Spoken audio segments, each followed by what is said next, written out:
let's go ahead and call to order the April 22nd Metropolitan Planning Commission to order. I want to I appreciate all of the commissioners for joining us. And so our first duty of the day is roll call. So when I announce your name, if you'll just say present or here, that would be great. Vice Chair Farr.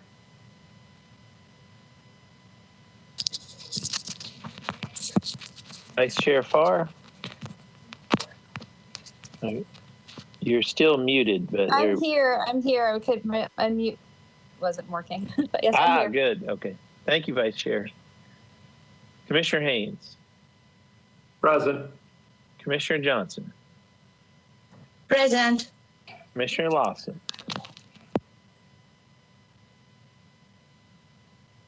Commissioner Lawson. I think I see him in here. Yep. Commissioner Lawson. We can't, I can't hear you, Commissioner Lawson. We'll come back to Commissioner Lawson. Councilor Murphy. Present. Commissioner Sims. Present. And Commissioner Tibbs, I don't think he's on here yet. Present. Oh, Commissioner Tibbs. How are you, sir? There you are. How are you? Very well, thank you. All right. And Commissioner Lawson, I see him. I'm here. Oh, thank you, Commissioner Lawson. Excellent. And so we have enough to declare, the chair declares we have quorum. And so now we, before we start, I always want to remind everybody, including the council members and the team, a few housekeeping things. Number one is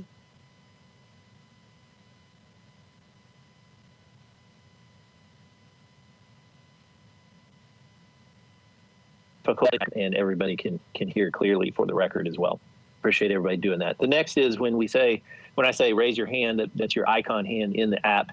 I try to go slow for everyone just to make sure, since it's a telephonic meeting, that we go slow and try to do that. But when I say raise your hand, it's your icon hand.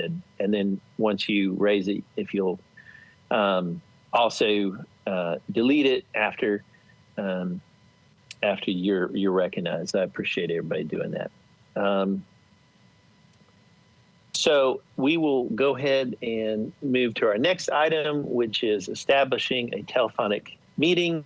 And so I believe Alex, our attorney, is on the line. And I do want to say thank you, Alex, for holding the workshop on ethics. I think it's always a really good reminder for the commissioners and a good brush up. So Alex, are you there? I am here, Mr. Chair, and thank you very much. I'm happy to do it. Just a reminder to everyone on the call today that regardless of whether you're a commissioner or staff member or a participant, make sure to identify yourself by name when you're speaking. That's a requirement of the electronic meetings executive order. But the motion that you're looking for is that the proposed agenda constitutes essential business of this body. Meeting electronically is necessary for the health, safety, and well-being of Tennesseans in light of the COVID-19 outbreak, and all planning rules that are in conflict with the executive order are hereby temporarily suspended. Thank you, Alex. And so that's the motion. Vice Chair, do you want to make the motion? Sure, I will move what our attorney just shared. Thank you. It's a proper motion. Is there a second? Raise your icon hand or Commissioner Tibbs. Second. Oh, Commissioner Lawson, thank you for seconding. And proper motion and second. Any discussion? If you'll raise your icon hand if you would like to discuss. And I don't see anyone or verbally state. And so we're ready for a roll call. Vice Chair Farr. Aye. Commissioner Haynes. Aye. Commissioner Johnson. Aye. Commissioner Lawson. Aye. Councilor Murphy. Aye. Commissioner Sims. Aye. Commissioner Tibbs. Aye. Ayes have it, and we've established the telephonic meeting. And that brings me to, I'll get into some more details about this, but this will be our last telephonic meeting. And so the executive order is expiring, and so we'll have our first in-person meeting. And when we get to the end of the agenda, we'll go through that. And I want to say that I appreciate the commissioners, the public, the staff for doing such a great job during these telephonic meetings. Our attorney, it's been challenging setting it up and doing it properly, but I think we were one of the first commissions to do this. And so I think it's worked out pretty good under the circumstances. And then we'll go through, the protocols that we're going to have in place, at least briefly, and then more information will be coming out about that for the next meeting. We kind of got to figure a lot of that piece out. So I appreciate everybody's patience for that, and thank you, everyone. So now we're on to the item C, which is the adoption of the agenda. And the agenda was sent to y'all earlier and also posted on the website. And so is there a motion to adopt the agenda? Cool. Commissioner Sims? I move that we adopt the agenda for this evening. Thank you, Commissioner. It's a proper motion. And Councilor Murphy? Second. And that's Councilor Murphy is seconding it, and that's a proper second. Any discussion on the agenda or edits or questions? If you'll raise your icon hand or state you want to discuss. Seeing none, we're ready for a roll call. Vice Chair Farr. Aye. Commissioner Haynes. Aye. Commissioner Johnson. Aye. Aye.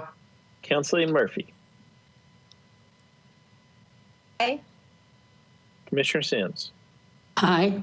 Commissioner Tibbs. Aye. Ayes have it, and the agenda is adopted. Now we are on to item D, which is the approval of the April 8th, 2021 minutes. Is there a motion to adopt the minutes? And Commissioner Tibbs. So moved. Oh, Commissioner Tibbs. That's all right. Commissioner Lawson moves, and Commissioner second. Tibbs, you want to say? Thank you, Yes, sir. I second. Second. Perfect. Thank you. And proper motion is second. Any discussion? If you would raise your icon hand or verbally state you would like to discuss. And I'm looking and I'm seeing none, so we're ready for a roll call. Vice Chair Farr. Aye. Commissioner Haynes. Aye. Commissioner Johnson. Aye. Commissioner Lawson. Aye. Councilor Murphy. Aye. Commissioner Sims. Aye. Commissioner Tibbs. Aye. Ayes have it, and the minutes are adopted. We are now on to item E, which is the recognition of the council members. And we take these in order as they come online. And so the first was Councilman Bradford. Do you want to go now or during your item? Thank you for the recognition. I'll go ahead and speak now since I may have to jump off at 5. Perfect. So there is one item on your agenda tonight for District 13, that is the Maspen Heights. I understand that this project is base zoning, so it will not come before the council. I personally received one phone call from a local resident who lived next to this property, who was concerned that it was too many homes and that there was too many trees being taken away. So I hope I'm able to listen to the presentation today to get more information about it and understand why the property was designed the way it was. Thank you. Thank you, Councilman. Appreciate that. Next, I saw, and Councilman, let me say this about that item. Just, I don't want to keep you on the line. It's actually being deferred today. So there's not going to be a presentation on it. Lisa, is that Thanks so correct? much. Yeah, maybe Lisa can let you know when it's going to be heard. Lisa? Hi, Chair. This is Lisa. That's correct. That item is proposed to be deferred to the May 13th meeting at this time. Thank you. Any other questions, Councilman? You're good? Make sure. I'm good. Thank you so much. Okay, thank you, sir. And next I saw Councilman Rutherford. Thank you, Chair, for the recognition. I'm speaking on the Mill Creek Town Center Phase 2. I believe it's number 23 on your agenda. This particular small piece of ground is a little bit problematic in terms of timing, simply because there's an access point issue, and there's also 2 major developments that are in the planning stages for behind this area. And we're not certain at this point in time what the plans are, specific plans are for the land itself in terms of what they plan to build there. And so the community is a little nervous about that aspect, not being sure what it's going to be. And so we need a couple of things. We need community engagement more so than what we've had. And we also need the other 2 developments, the major developments that are in the area, to sort of have a little time to come a little further along, because one of them in particular is looking at extending Concord Road there as it goes across Nolensville Road and into the shopping center, extending it beyond that point as part of the new development. And that is fine, but if that occurs, there's a question as to where this particular landlocked piece of ground needs to meet the road. There's also some environmental concerns related to the potential for a car wash, because we know that is on their list of items that could potentially be done with this ground. So there's just a lot of uncertainty and a lot of things that need to be worked out before the community and before myself could get on board with this. And so I would respectfully ask that the commission give it at least a 2-meeting deferral to allow time to work some of these things out. And I know also you have heard from the community. I was copied on at least one note that went your way from the community asking for deferral, I believe on behalf of one of the community groups. So that is my request of the Planning Commission is to defer the item. Thank you. Thank you, Councilman. And so sometimes we generally have things that we're going to hear, but the council member is requesting a 2-meeting deferral. Lisa, is there any time issues with this particular item?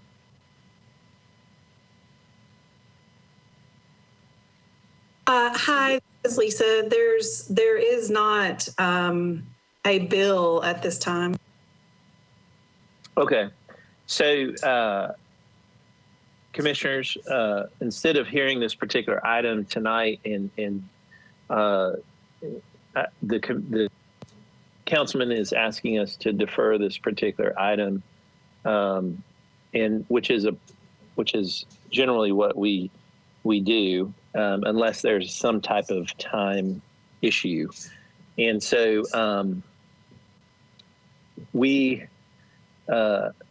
if the commission would like to add this to the item F, which is the deferral items, for a 2-meeting deferral, we can go out of order and do that motion.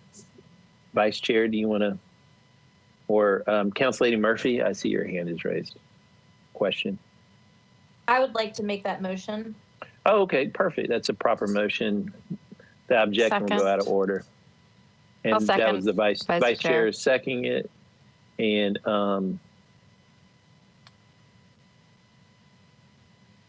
Lisa is telling me we may have some streaming issues, everyone. So hold 1 second. Lisa, do we have streaming issues? Hi, I'm just checking in with Sean. I was hearing that there may have been something. So just if you could pause for just a moment, we just want to make sure that everything's up and running properly. No problem. Not a problem. We'll give it 1 minute. Sorry, commissioners. I'll make sure we master the technology challenges.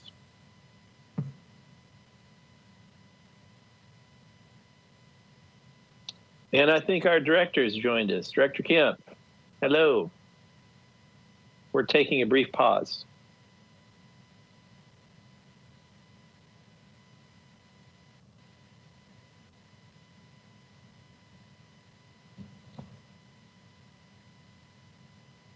So Sean's working on it. Let's just hold tight.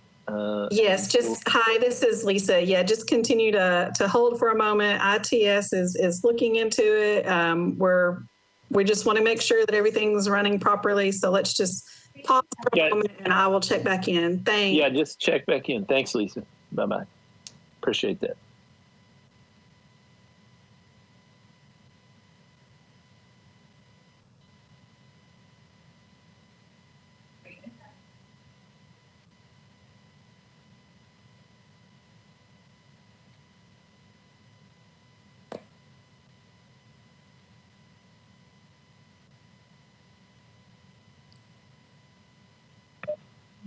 Chair, this is Sean at the call center. We have identified the issue. We think it's going to take just a moment to get things corrected, so bear with us, but we are working on it. Thank you. No problem. Just let us know. Thank you.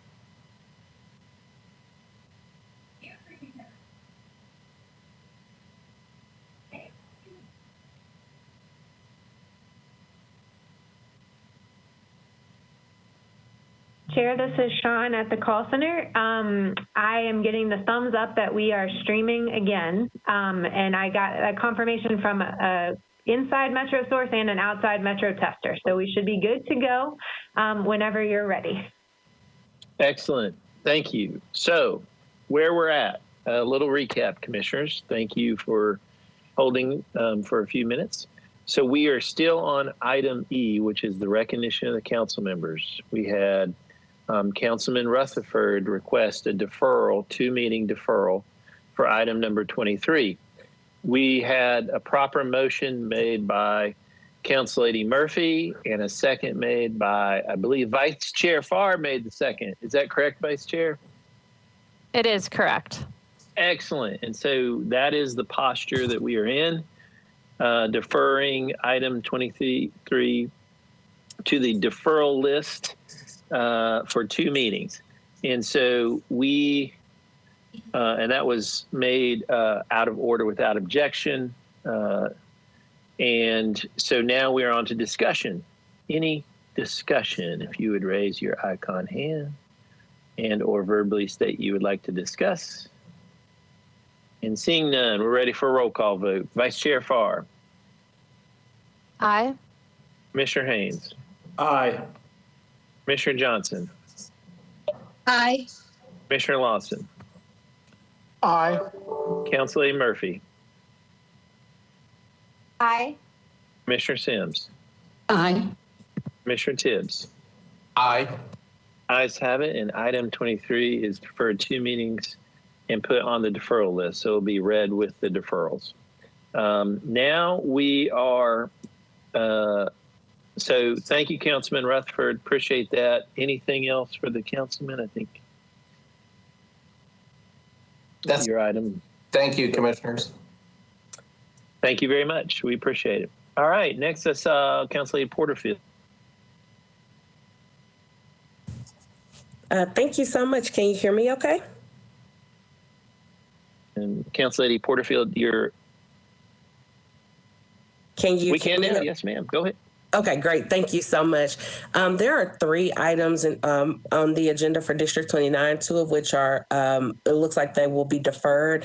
I'm requesting that the 3rd item is also deferred. Is item number 18, 2021 SP 027001 for the property located at 2377 Couchville Pike. I have had some constituents to reach out with some additional questions, and I would like the opportunity to see if we need to have another community meeting to make sure that these questions are answered, or at least work with the developer to make sure that we're kind of getting these things worked out. So I would request that that's deferred for 2 meetings, please. Thank you, Council Lady.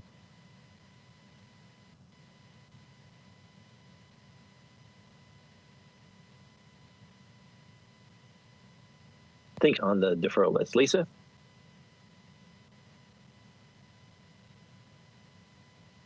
Lisa, is item 18 on the deferral list? Hi, Chair. Hold on just a moment, please. Let me confirm something.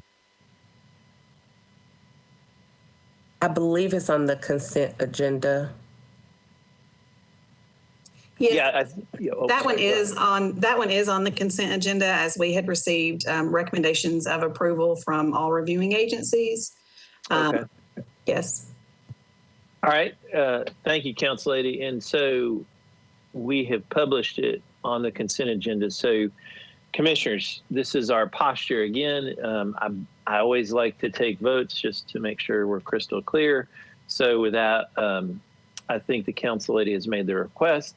And just like we did in the last, without objection, we'll take this item out of order and move item 18 to from the consent agenda to the, and Council Lady, do you want one meeting deferral? Is that what you would like? A 2-meeting deferral, please. Two meeting deferral. So item 18, to move it to the deferral list with a 2-meeting deferral. So we'll need without objection, we'll go ahead and do the vote. Is there a motion to do that? Council Lady? So moved. Oh, thank you. Sorry. Thank you, Commissioner. Commissioner Lawson moves. Is there a second, Council Lady Murphy? Or is another commissioner we need a second? There. I will second, Commissioner- Vice Chair. Oh, thank you, Vice Chair. Vice Chair seconds. Any discussion? If you'll raise.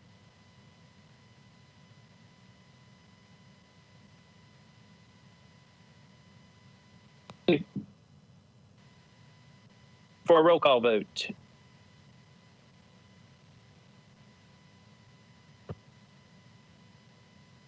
Vice Chair Farr. Aye. Commissioner. Well, thank you. Commissioner Haynes. Aye. Commissioner Johnson. Aye. Commissioner Lawson. Aye. Council Lady Murphy. Aye. Commissioner Sims. Aye. Commissioner Tibbs. Aye. Ayes have it. And so item 18 is now a 2-meeting deferral and added to the deferral list. And so now we are, Council Lady, anything else? I want to make sure. Council Lady Porterfield? Nope, they said thank you all so much for your time. Thank you. And then I don't believe, I think that's all of the council members.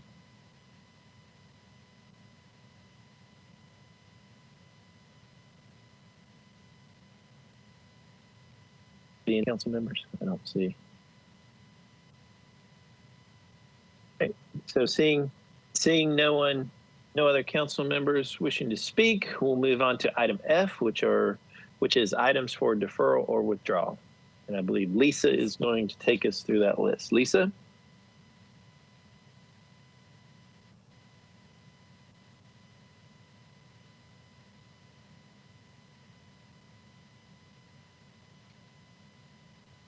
Hi, Chair. Sorry, I was trying to make some updates to the agenda because we had some changes, and so it takes me a couple of minutes to get things together. No problem. You're recognized. Okay, we have the following items for deferral or withdrawal. Item 1A, 2021 CP 008001, North Nashville Community Plan Amendment. Staff recommendation is to defer to the June 10th, 2021 Planning Commission meeting. Item 1B, 2021 SP 004001. It's the associated case. Staff recommendation is to defer to the June 10th, 2021 Planning Commission meeting. On page 4 of your agenda, item number 2, 2021 SP 018001, Third and Monroe. Staff recommendation is to defer to the May 13th, 2021 Planning Commission meeting. Item number 3, 2021 SP 020001, Ben Allen Ridge. Staff recommendation is to defer to the May 13th, 2021 Planning Commission meeting. Item number 4, 2021 SP 021001, Pennington Bend Cottages. Staff recommendation is to defer to the May 27th, 2021 Planning Commission meeting. Item number 5, 2021 SP 026001. Staff recommendation is deferred to the May 13th, 2021 Planning Commission meeting. Hey, Lisa. Yes. So you went out there for a second. So are items 3 and 4 and 5 on the deferral? Yes, I'll read those case numbers again. Thank you. Item number 3, 2021 SP 018001, Third and Monroe. Staff recommendation is to defer to the May 13th, 2021 Planning Commission meeting. Item number, I'm sorry, I think I've skipped over and I'm sorry. Okay, 1A and 1B are on deferral on page 4. Item 2, which I read. Item number 3, which I read. Item number 4, 2021 SP 021001, Pennington Bend Cottages. Staff recommendation is to defer to the May 27th Planning Commission meeting. Item number 5, 2021 SP 026001, 121 Madison Street self-storage. Staff recommendation is to defer to the May 13th Planning Commission meeting. Item number 6, 2020Z 013TX 001. Staff recommendation is to defer to the June 24th Planning Commission meeting. On page 5 of your agenda, item number 7, 2021S 045001. Resub of lots 5 and 6, airport logistics. Staff recommendation is to defer to the May 13th Planning Commission meeting. Item number 8, 2021S 060001, Scruggs Estate. Staff recommendation is to defer to the May 13th Planning Commission meeting. Item number 9, 2021S 069001, Heartland North. Staff recommendation is to defer to the May 13th Planning Commission meeting. Item number 10, 2021S 072001, Mossman Heights Subdivision. Staff recommendation is to defer to the May 13th Planning Commission meeting. Item number 11, 2020Z 119PR 001, a rezoning of various properties in Germantown. Staff recommendation is to defer to the June 24th Planning Commission meeting. On page 6 of your agenda, item number 12, 2020Z 143PR 001, a rezoning on Pennington Bend Road. Staff recommendation is to defer to the May 27th, 2021 meeting.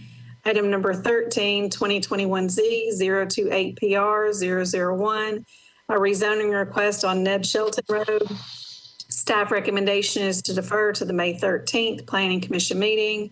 Item number 14, 2021Z 031PR 001, a rezoning request on Bluff Road. Staff recommendation is to defer to the May 13th Planning Commission meeting.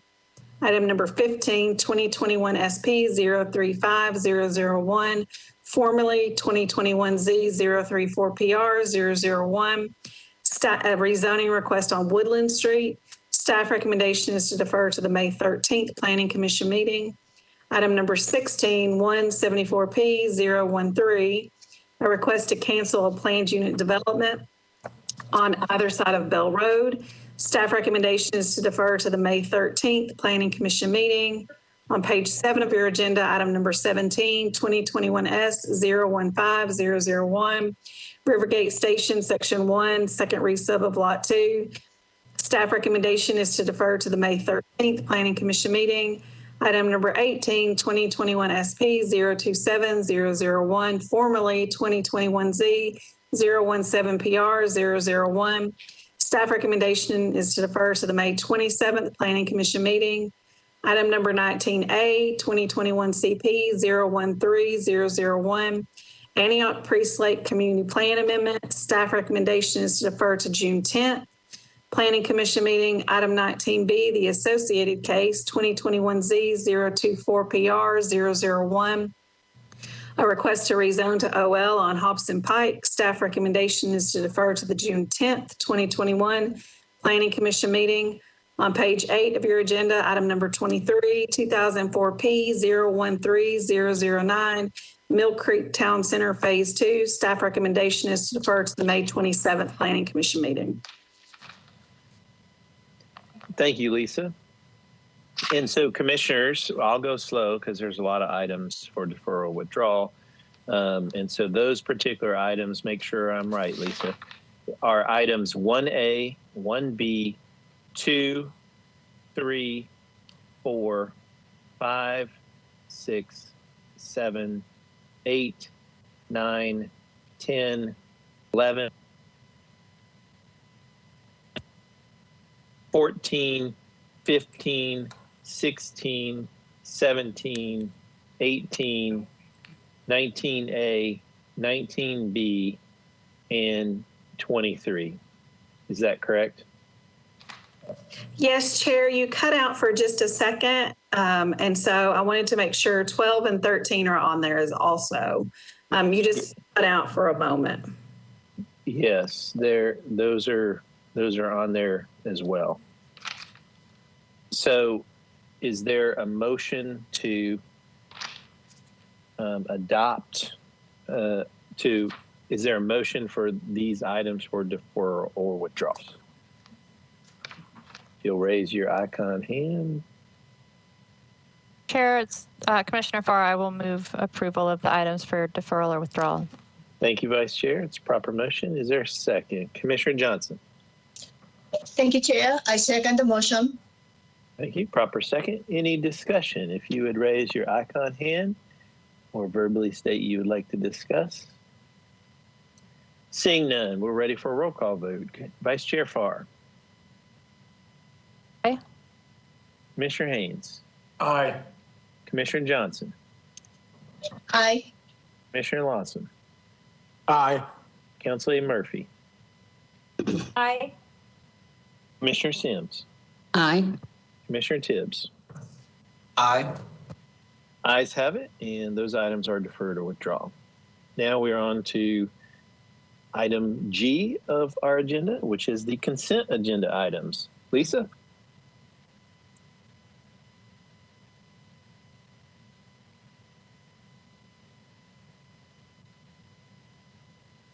Hi, this is Lisa. As information for our audience, if you are not satisfied with the decision made by the Planning Commission today, you may appeal the decision by petitioning for a writ of cert with the Davidson County Chancery or Circuit Court. Your appeal must be filed within 60 days of the date of the entry of the Planning Commission's decision. To ensure that your appeal is filed in a timely manner and that all procedural requirements have been met, please be advised that you should contact independent legal counsel. As noticed to the public, items on the consent agenda will be voted on at a single time. No individual public hearing will be held, nor will the commission debate these items unless a member of the audience or the commission requests that the item be removed from the consent agenda. The following items are on the consent agenda. On page 7 of your agenda, item number 20, 2020S 145001, the Bordeaux Agri-Hood. It's a request for concept plan approval to permit a maximum of 354 single-family lots and 32 family lots for a maximum of 414 residential units for properties located on East Sewers Lane and County Hospital Road. Staff recommendation is to approve with conditions. Item number 21 on page 8 of your agenda, 2021Z033PR001. It's a request to rezone from RS10 to RM6NS for properties located on Andrew Jackson Parkway. Staff recommendation is to approve.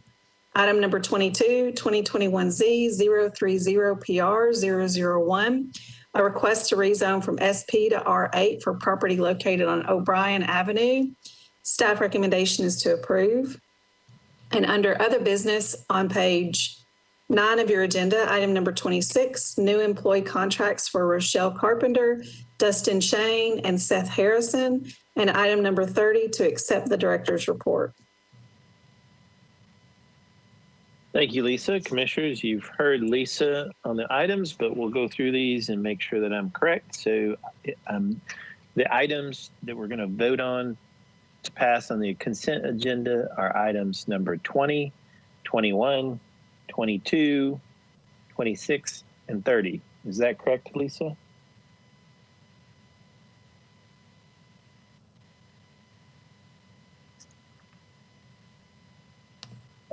Sorry, I can't seem to get myself unmuted tonight. Yes, 20, 21, 22, 26, and 30. Thank you. No problem. We're having just a little bit of technical difficulty tonight. It's not a big deal. We'll work through it. Thank you, Lisa. So, commissioners, we need a motion to adopt the consent agenda. Commissioner Johnson. Commissioner Sims, I move that we accept the consent agenda. Thank you, Commissioner Sims, for the motion. And Commissioner Johnson? Thank you, Chair. I second the motion. So it's proper motion and second. Any discussion? If you would raise your icon hand and or verbally state you would like to discuss. And seeing none, we are ready for a roll call vote. Vice Chair Farr. Aye. Commissioner Haynes. Aye. Commissioner Johnson. Aye. Commissioner Lawson. Aye. Council Lady Murphy. Aye. Commissioner Sims. Aye. Commissioner Tibbs. Aye. Ayes have it, and those items are passed on the consent agenda. So now we are on the items to be considered. And so a radical departure from our previous meetings. We only have 2 items to consider tonight, which are items 24 and 25. And so we are moving on to those items for public hearing. For the listeners at home, we have provided multiple ways to participate in this telephonic meeting. Normally, we take the applicant first, then supporters, then opponents, but because of the different ways people are participating, we'll be taking supporters and opponents together. To help us, please state your name, your address, and whether you support or oppose the item. As usual, we took email comments through Tuesday at 3 p.m. Start of each public hearing, Lisa will give a summary of how many email comments that we have received on each item. We have a call-in number for members of the public who wish to call in and testify. Please wait until the public hearing for your item begins before calling. It's a queue system, as I've stated before, so we don't want you testifying if you're calling on a different item. So also please be aware that there is a legally required 30-second delay. That means that if you watch your screen on TV while commenting, you're going to be very confused. So please mute your TV, turn it all the way down so there's no echo, and focus on just what we are telling you on the phone. And so I appreciate everybody calling in. And so tonight we start with we're ready for the presentation on item 24. And so I believe that's Jason. Jason, can you hear us? I am. Can you guys hear me? Yes, sir. Please proceed. Great. This is Jason Swaggart. I will be presenting item 24. Next slide. This is a request to rezone a property located at 4349 Clarksville Pike from single-family residential to multifamily residential. The site is outlined in red on this slide. The site is approximately 17 acres and is located on the west side of Clarksville Pike, just north of Briley Parkway. Next slide. In this slide, the property is outlined in blue. The site is densely wooded and surrounded by single-family lots and vacant land. Next slide. The site is encumbered by steep slopes in excess of 25% and also includes problem soils. The top of this slide identifies the slopes in areas that are green are between 15 and 19%, areas in yellow are between 20 and 24%, and red is 25% and steeper. The bottom of the slide identifies problem soils. So for the most part, this property is covered by slopes that are 25% or steeper and or problem soils. Next slide. Staff is recommending disapproval. Next slide. The current zoning is RS40 and only permits single-family lots. By acreage, this district could permit a maximum of 18 single-family lots, but given the topography, problem soils, and the rural subdivision regulations that would apply to any subdivision on this site, 18 lots is highly unlikely. Next slide. The proposed zoning is RM15, and it permits single-family, two-family, and multifamily. The Rm15 zoning district could permit up to 249 multifamily units. Next slide. This site is within the Bordeaux, Whites Creek, Haynes Trinity Community Plan. The policies that apply to this site are conservation, rural countryside, and suburban neighborhood maintenance. Oh, and please note that the maintenance policy area was accidentally omitted from the report. The areas in rural countryside and suburban neighborhood maintenance policy are very small and are pointed out in this slide. The remaining area is in conservation. The conservation policy is intended to preserve environmentally sensitive areas such as, but not limited to, steep slopes, floodplain, and problem soils. In this case, the conservation policy recognizes the steep slopes and problem soils that cover most of the site. The rural countryside policy is intended to maintain the rural character of the area it is applied. This policy indicates that very low density single-family residential development is appropriate with a density of approximately 1 unit per 5 acres. The policy specifically indicates that new development should be through the rural subdivision requirements found in the subdivision regulations. The suburban neighborhood maintenance policy is intended to preserve areas that are suburban in character. Next slide. Staff is recommending disapproval. The proposed multifamily zoning district is not consistent with the conservation, the rural countryside, or the neighborhood maintenance land use policies that apply to the site. Rm15 would allow for disturbance of the environmentally sensitive areas recognized by the conservation policy, and it would allow multifamily, which is not supported by the rural countryside policy or the neighborhood maintenance policy at this location. In conclusion, staff is recommending disapproval. That concludes my presentation. Thank you, Jason. Appreciate that. So we'll open this item for public hearing. And is the applicant on the line?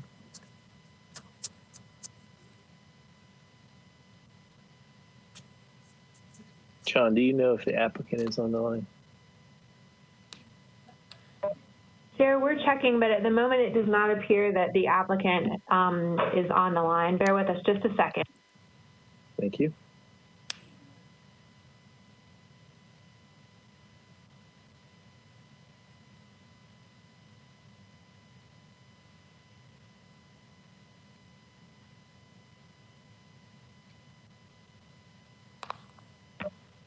Chair, we do not have a representative of the applicant with us in the meeting.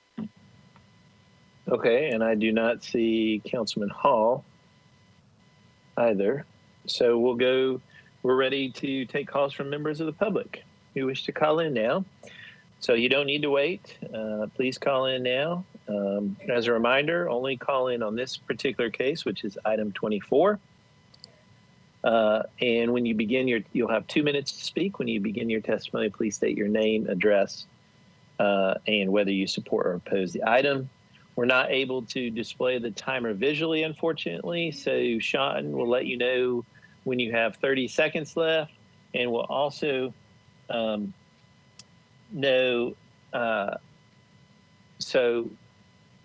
she'll also let you know when your time is up.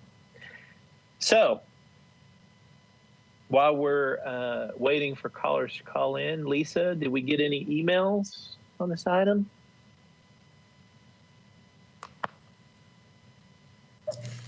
Hi, Chair. Yes, we did receive a number of emails. We did not receive any emails in support.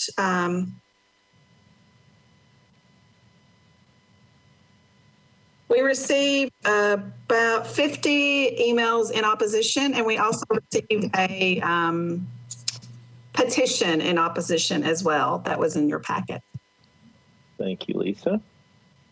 All right, so we're ready for calls. Sean, do we have any callers in the queue? Yes, Chair, we have a number of callers, so we'll get the first one queued up momentarily. Thank you.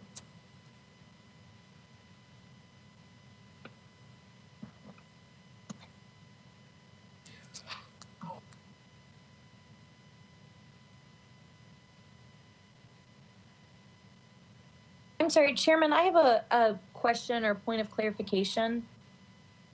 Oh, Council Lady? Yeah. Yes, this is Council Lady Murphy. Yes. I know before I had a case where the applicant did not show up.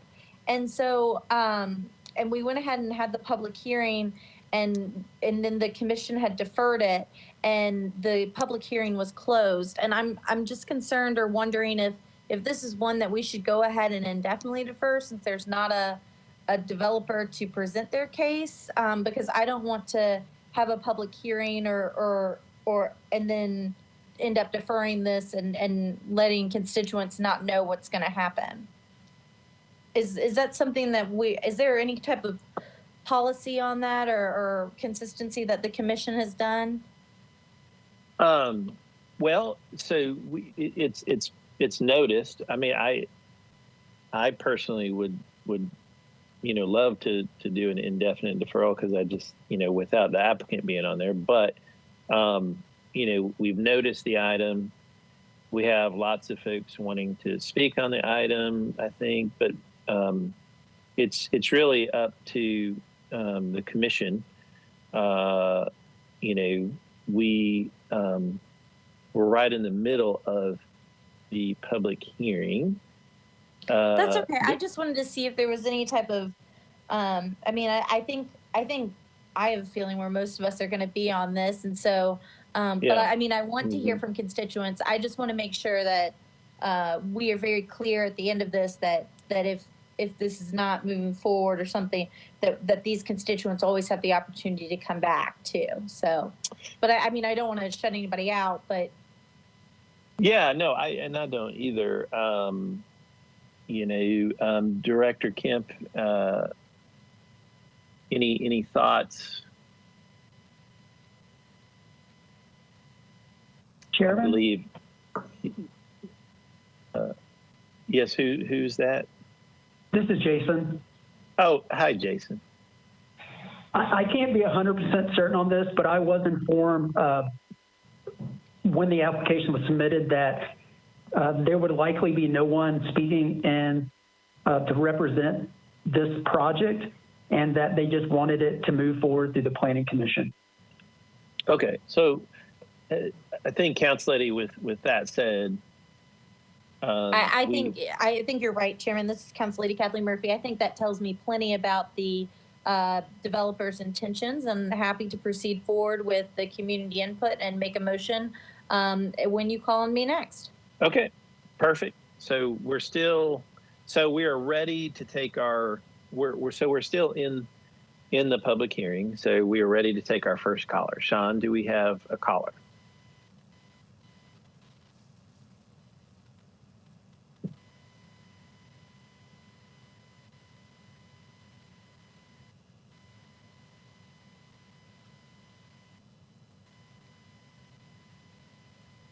I believe Sean's getting Chairman? our first caller. Yes. Chairman, this is Lucy. I'm sorry, I was speaking before and I guess my audio was not working, but I wanted to confirm you can hear me. Oh, I can hear you now. Thank you. Okay. Hello. Chair, you have the first caller. All right, welcome. And you have 2 minutes. Please state your name and address. You may begin.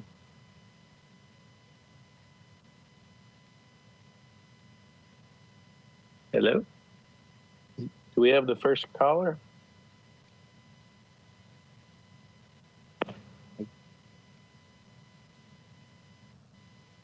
We're having technical difficulties tonight. Chair, we're checking with the caller to find out what's going on with their sound. Hold on just a moment. Thank you.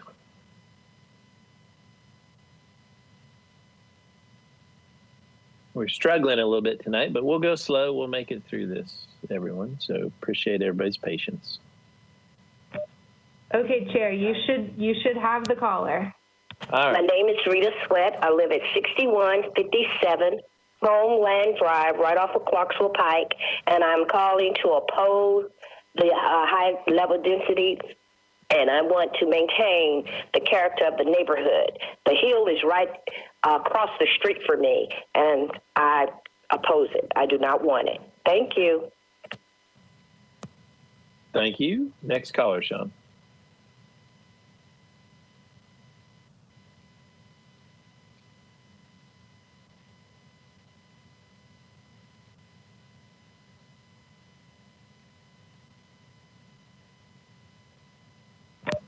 Chair, you have the next caller. Welcome. Please state your name and address, and you may begin. Hi, my name is Eric Walker. My address is... Hello? Please proceed. Eric, go ahead.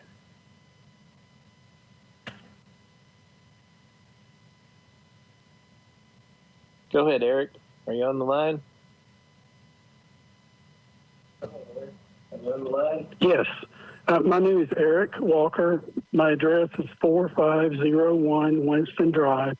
I'm opposed to the zoning changes proposed for 4349 Clarksville Pike.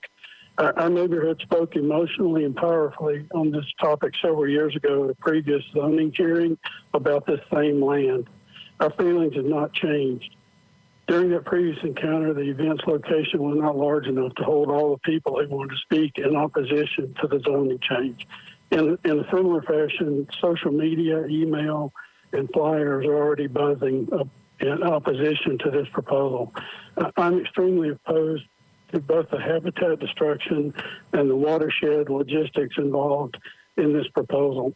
I came to this neighborhood to support to celebrate a quiet and more natural life. Lot sizes range mostly from 1 acre to 50 acres and even larger. But we enjoy being out in the midst of the forest and among its plentiful wildlife. I'll close by saying that I feel that this proposed land would almost certainly cause lower property values, habitat destruction, either extreme watershed problems or major additional construction to handle the extra watershed. And in addition, traffic will be much more dangerous in just creating a third instance of 50 miles per hour plus traffic at intersections within 400 yards of each other right in front of this property. Thank you for your time. Thank you. Next caller, Sean.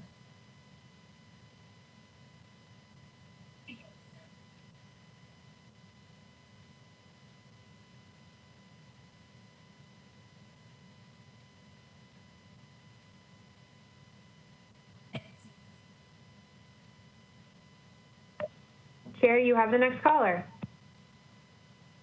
Welcome. You may begin.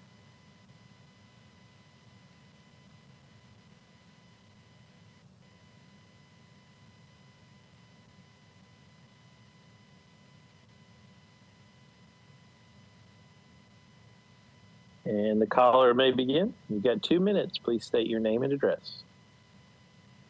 Chair, we've pulled them out as we were unable to hear. Hang on just a second.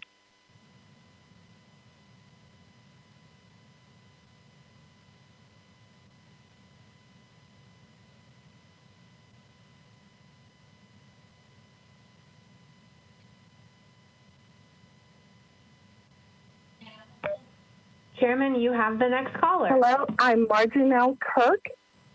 I live at 3715 Stevens Lane. I am strongly opposed to the zoning change that's being proposed for 2021Z 032 PR 001. We would like this bill to be deferred indefinitely. Our neighborhood has not had enough time to process this transaction. We seriously doubt the intent of the developers if they do not show up. We are concerned that our Councilman Jonathan Hall is not there.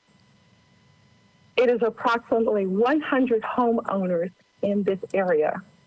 We do not, and we strongly oppose 240 units being developed in this area. I live on the corner of Stevens Lane and Clarksville Pike.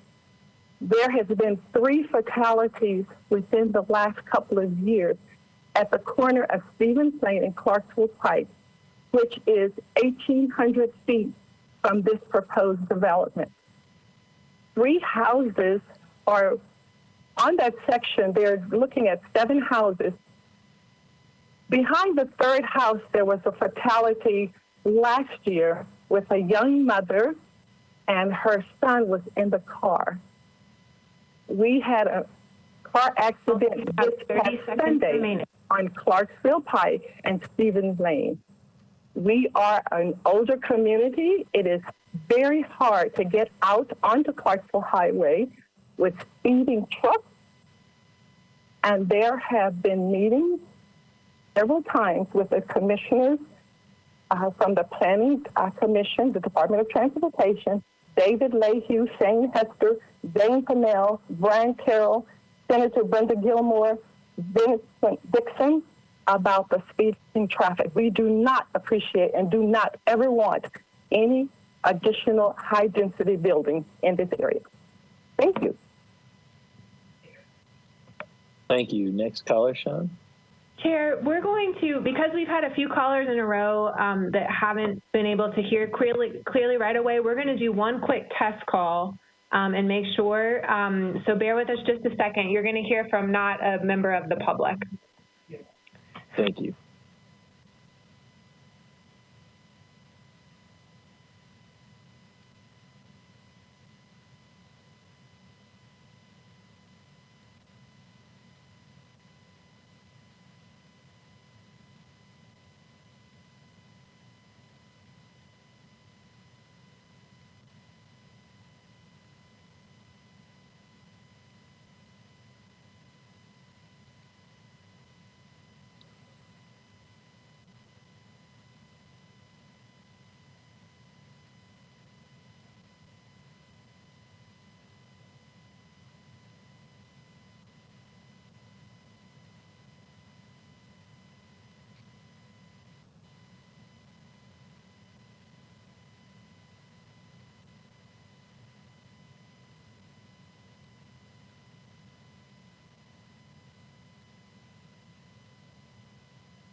Testing, testing. Chair, can you hear me? Yes, I can. Can you hear me?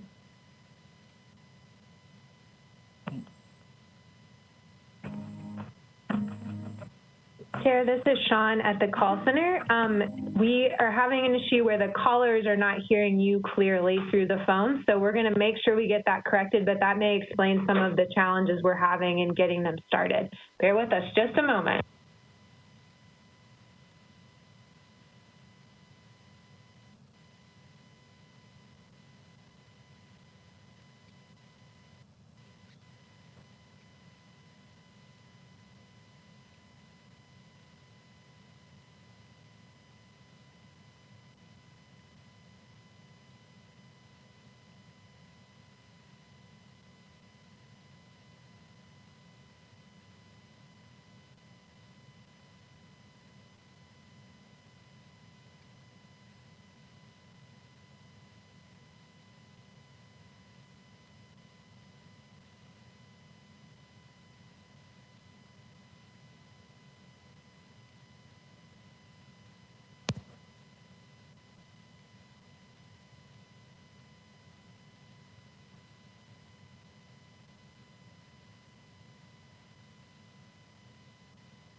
Testing. I want to make sure we're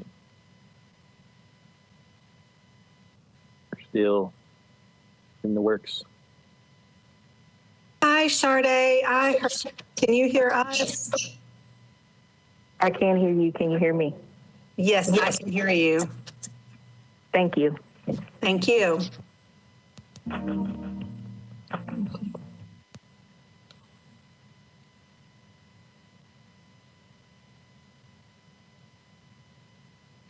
Okay, Chair, this is Sean at the call center. We think we have it corrected. So we're going to get the next caller lined up, and I will let you know as soon as we have them in. Thank you. Thank you for working on that. Thank you, commissioners, for your patience. Sorry for the technical difficulties.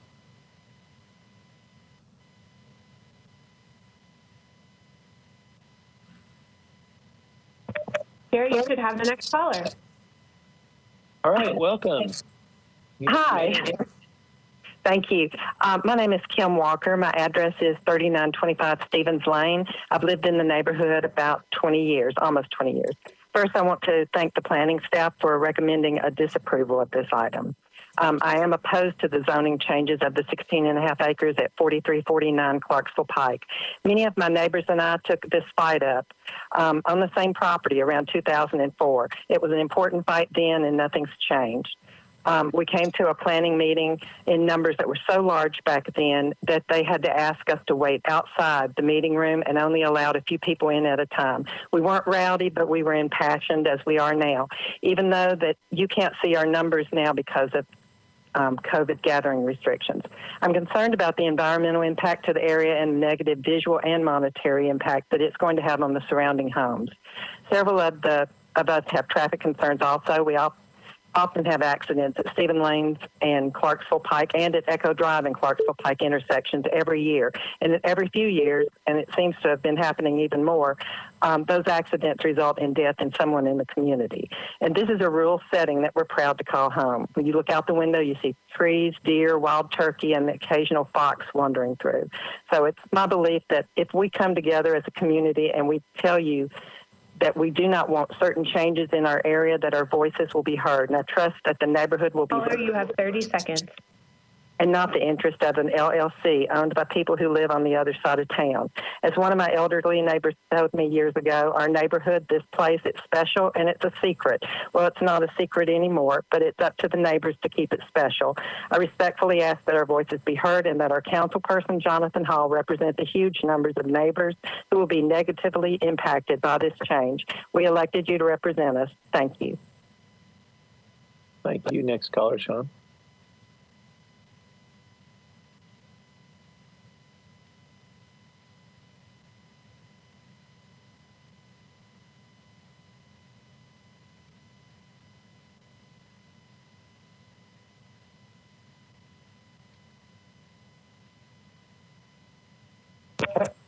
Chair, you have the next caller.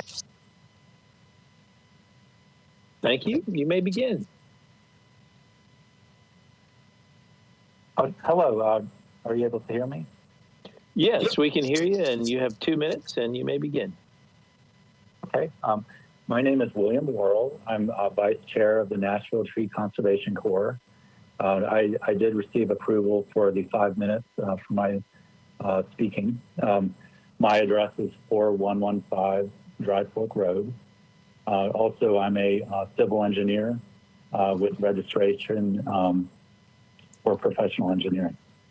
I was asked to speak on this case. I'm opposed to this case.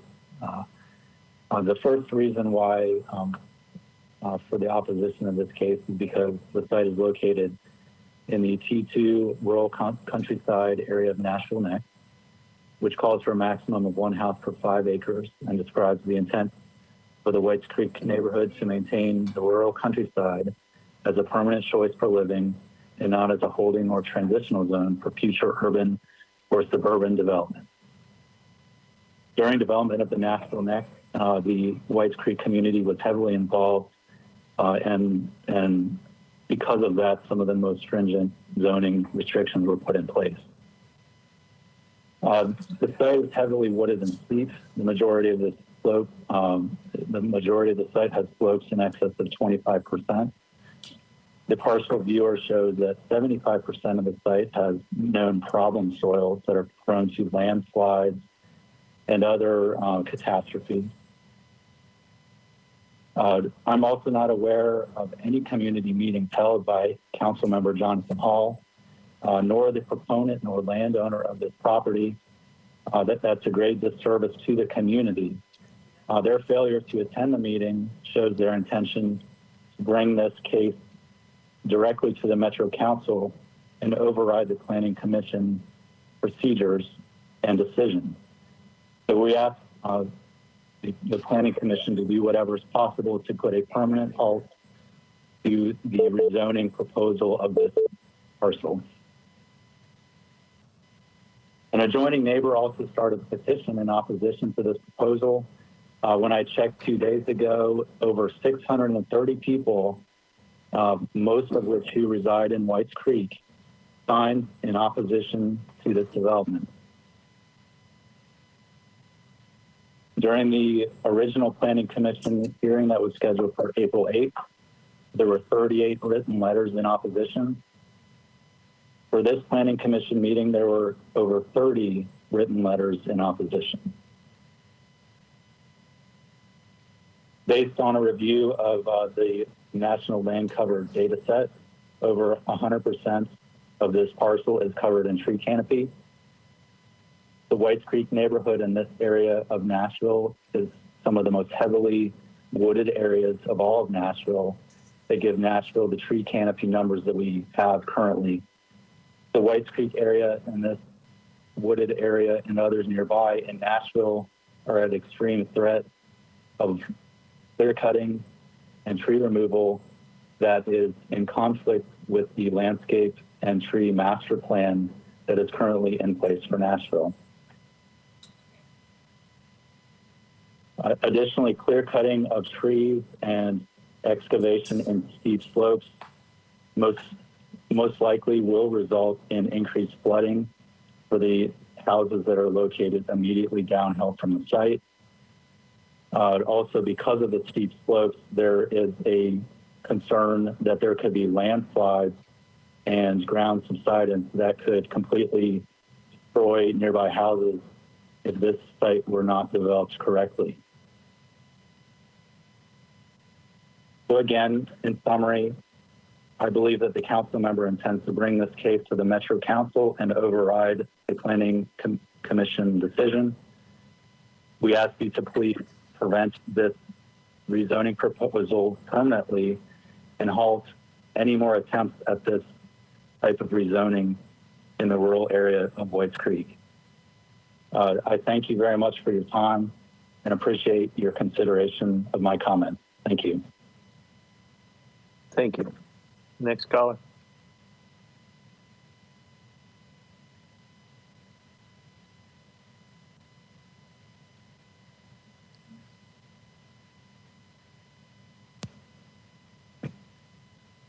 Jerry, you have the next caller. Thank you. Welcome. You have 2 minutes. You may begin. Good afternoon, and thank you for taking my call. My name is David Van Cleef.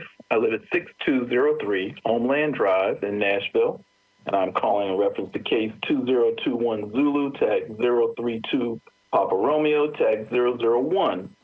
I oppose this rezoning request and ask for the Planning Commission to support the disapproval of this and any future rezoning initiatives for our area. I've enjoyed living in this neighborhood since 2013. I was drawn to it because of its natural beauty, the wildlife, especially the deer and the various birds. And I enjoy the peace and quiet of being able to walk the roads and not have to worry about traffic while I'm walking.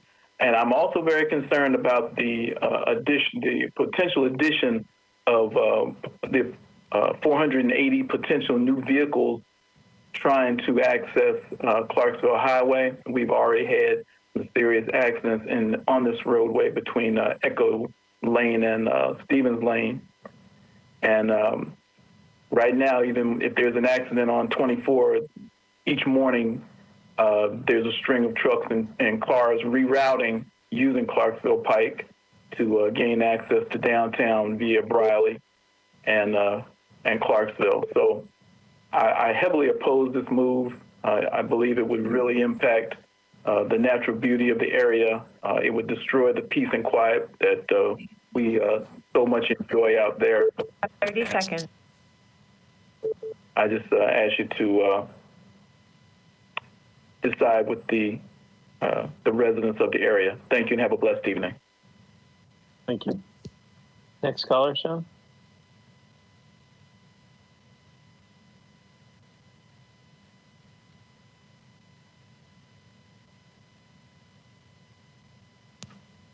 Sherry, you have the next caller. Welcome, and you have 2 minutes, and you may begin. Hi there. My name is Elise Hudson, and I live at 4601 Whites Creek Pike. You guys know who I am. We've spent so much time trying to protect this land. Most of this parcel is in the conservation area. You guys have already recommended disapproval. There's steep slopes. There's traffic issues. The community hasn't had a good conversation with the developer to even understand what the intention is, or with the council person. So please actually defer indefinitely. Thank you. Thank you. Next caller, Sean.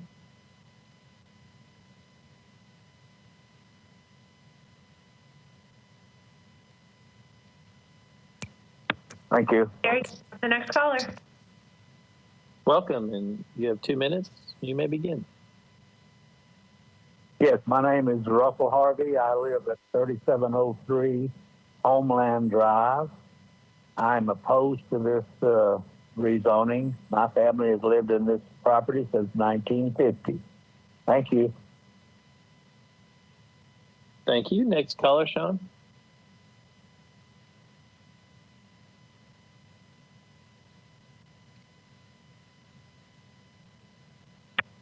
Sherry, you have the next caller.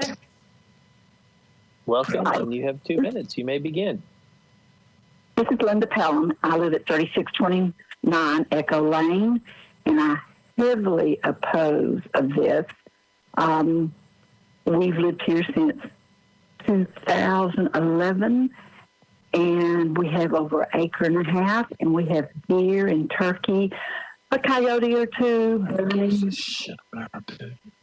and fox and stuff in the back, and we have a creek that runs back of the property, and I think if this bill is approved, it's a chance of erosion, so much traffic on Clarksville Highway, wrecks, several lives have been lost, people speeding all the time once they get off the Briley Parkway, and supposedly it's just a 15-foot, when you ride by there, opening to go up there. It's not a road, it's just an opening. So I just really, would like for you to consider this and hope that this will not be approved. Thank you.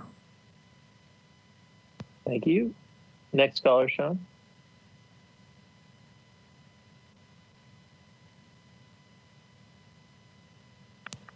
Sherry, you have the next caller. Hello, welcome. You have 2 minutes, and you may begin. Thank you so much. My name is Angela Williams. I live at 7203 Old Hickory Boulevard in Whites Creek. And I was curious as to why there's no Board of Whites Creek plan amendment proposed. With the change in zoning, I was wondering if the plan amendment needed to be amended before that could happen.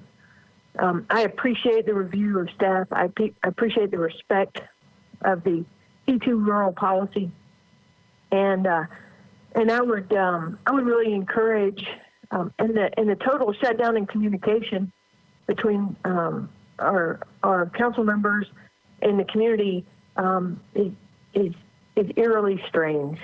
And then a developer not showing up, I think, is totally disrespectful to the wishes of the entire community.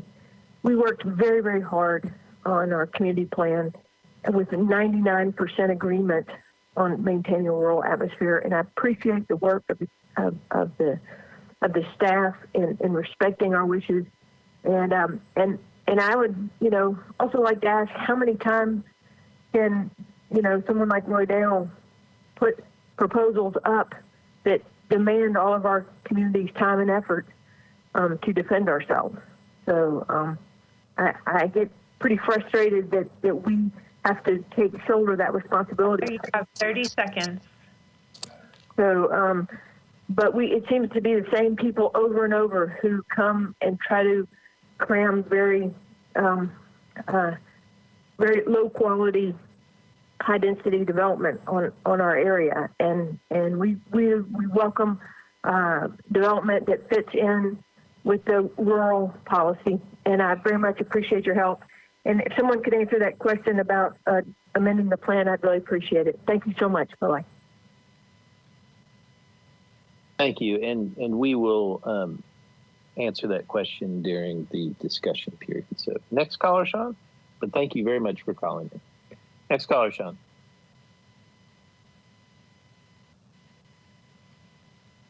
Jerry, you should have the next caller. All right, welcome. And you have 2 minutes and you may begin. Yes, my name is Carrie and Leroy Murray. We live at 4555 Clarksville, Pike. Thank you very much for giving me this opportunity. And my husband and I both, we are opposed to the rezoning of the property behind our house.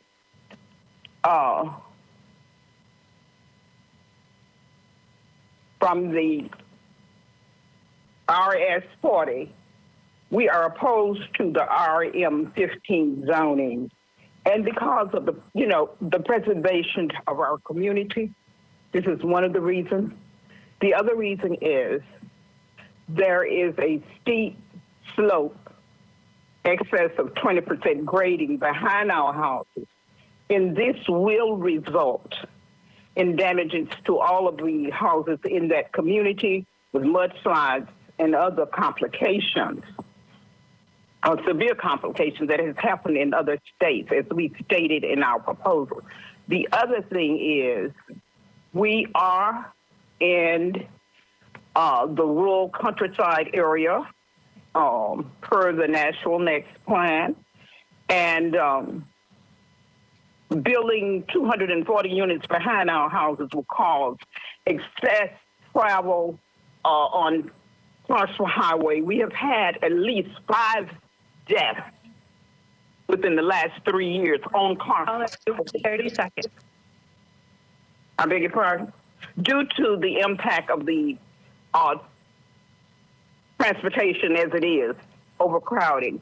So we are definitely opposed to it. The other thing is that area was supposed to be a green area according to the tax assessor's office for the next 10 years because of the commitment they had with the previous owner. So I don't know if that commitment was transferred.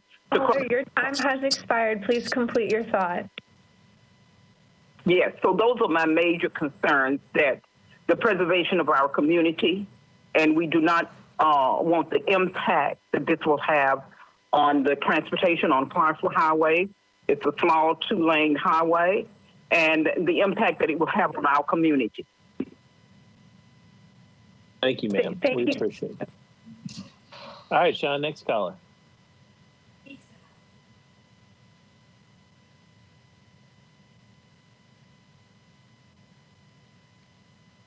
And just a friendly reminder for everybody, try not to repeat the other callers. We appreciate it. And I know there's a lot of callers and a lot of concern. And so respectfully, I appreciate that. So next caller. Jerry, you should have the next caller in the meeting. All right, welcome. Please state your name and address, and you have 2 minutes. Yes, my name is Benita Daly, 3750 Homeland Drive. I have lived there 40 plus years, and I do love my neighborhood. I love the way that it is now. I don't feel that that particular area is appropriate for what is being sought after. It has been where there has been like at least one house per acre, and to have 16 houses per acre, that's just unthinkable. So I definitely oppose the rezoning for Clarksville Highway. Thank you, ma'am. Appreciate you calling in. Next caller, Sean.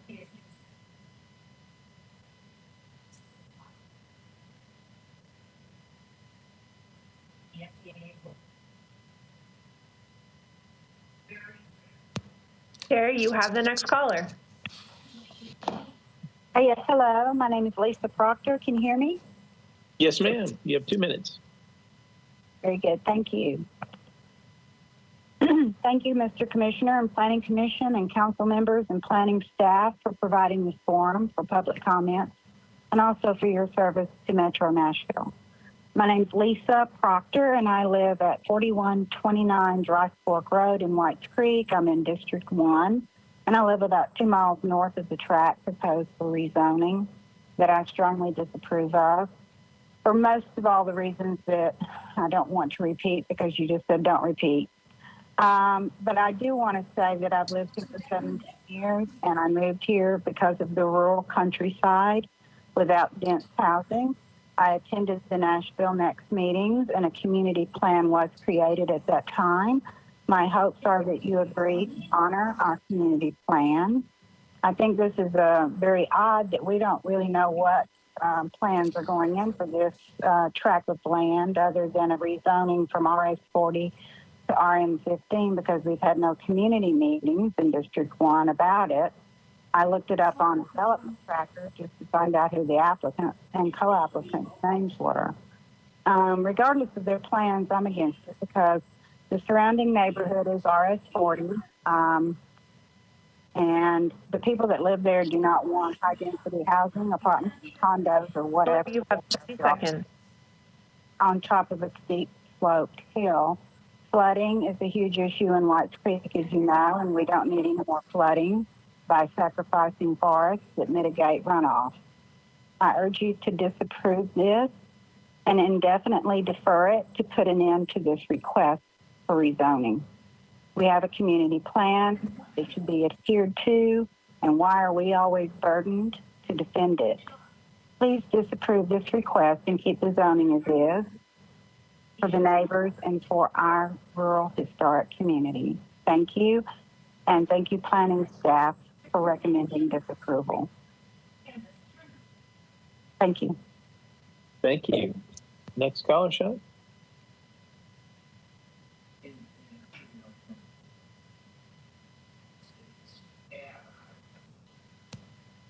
Terry, you have the next caller. Thank you. Welcome, and you have 2 minutes. You may begin. Okay. My name, should I begin now? Yes. My name is Patricia Lockett, and I live at 6161 Homeland Drive, and I am opposed probably for some of the same reasons that have been given. However, most importantly, we already have a traffic situation, and to build this much would make it impossible. I thank you. Thank you. Next caller, Sean.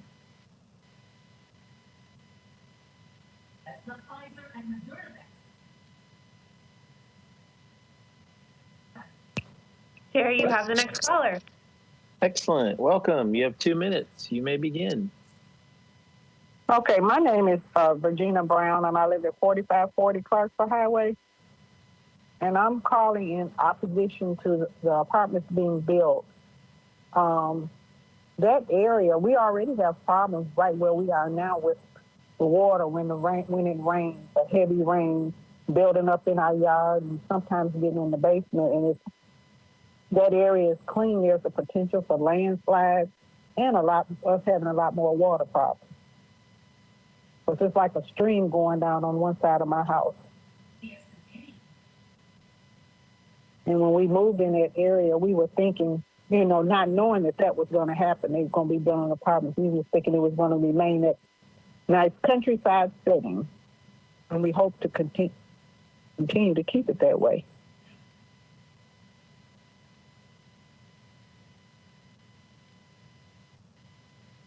Hello?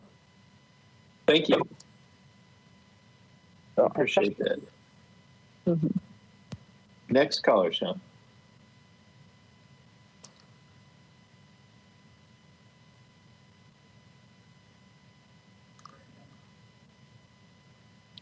There you have the next caller. Excellent. Welcome. You have 2 minutes and you may begin. Planning commissioners and planning staff, thank you for your service to our city. My name is Zach Deere. I live at 681 Brick Church Lane in Whites Creek. Today, I'm speaking on behalf of the Whites Creek Watershed Alliance, and it also turns out Friends of Whites Creek, since my wife had to jump off the call. I'm asking that the commission disapprove this development outright. The way I look at this is if downtown is the heart of Nashville, then the Whites Creek Watershed and its vast tree canopy are the kidneys and lungs. As our climate changes, more people move in, and 500-year flood events increase, it's especially important to protect our watersheds, especially Nashville's largest and cleanest, the Whites Creek watershed. On March 28th of this year, we had another catastrophic flood killing 6 people. Mayor John Cooper was quoted in the Washington Post saying, "I'm going to challenge my colleagues in Metro government to have a response that's appropriate to the kind of climate conditions that we seem to be entering into." So, on this beautiful Earth Day, I ask you to not only disapprove this development and any future development that tops a hill of its trees and soil, but I challenge planning, stormwater, and the council to follow Mayor Cooper's challenge and go further in developing futuristic climate change techniques. Thank you for your time and service. Thank you. Next caller, Sean.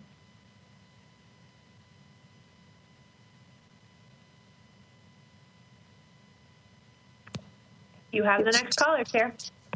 Excellent. Welcome. And you have 2 minutes. You may begin. Thank you, sir. Commissioners, my name is George Ewing. I live at 4601 Whites Creek Pike. In the interest of expediency, I would just like to start off by saying it has been quite an honor to listen to my neighbors speak previously on this. A lot of people drove home points, and I don't mean to waste any more time, but I am struck by some of the points that people made about the inconsideration or the disrespect shown by applicant for the lack of community meeting and the value of everybody's time, not only the communities, but the commissions as well. And what are we doing with this proposal? In general, I'd like the planning commission to consider how valuable staff report on this is in the rural policies in general. General speaking, Nashville Next treats Bradley Parkway as a boundary, and this being on the other side, it just seems kind of preposterous and outlandish. And then also, there's an issue I think here in T2 rural policies and areas near here that we're seeing kind of movement of applicants looking to kind of extract their profits off of parcels that wouldn't normally fit. And with all of the flooding issues that we have in the Whites Creek watershed, Metro and the public is looking at, or FEMA or whatnot, is looking at funding buyouts of properties to restore or return those properties to natural green spaces. While then, on the other hand, we're turning these areas of unstable soils and mature forests and whatnot into additional development. So it's just a cycle that I feel like is destructive. And if commissioners have not... You have 30 seconds. Thank you. If commissioners have not seen some of Roger Lindsay's recent presentations on atmospheric rivers and the effect in May of 2010 and recently in March, I can really recommend that Roger Lindsay of Metro Water. Thank you all very much. I appreciate it. Thank you. Next caller, Sean.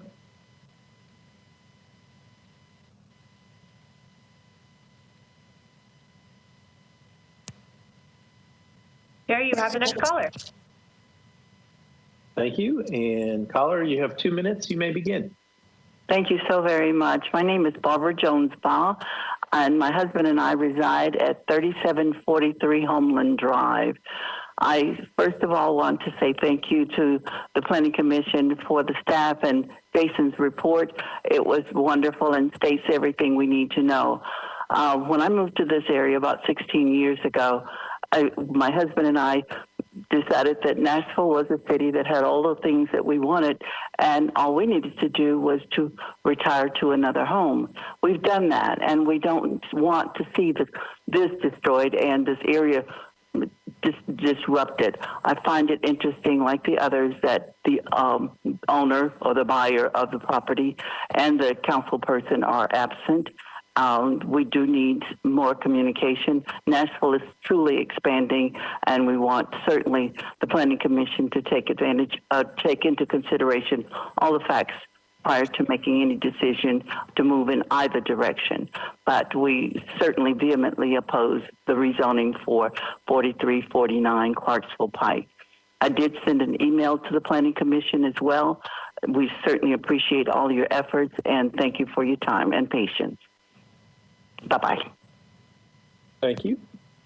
Next caller, Sean.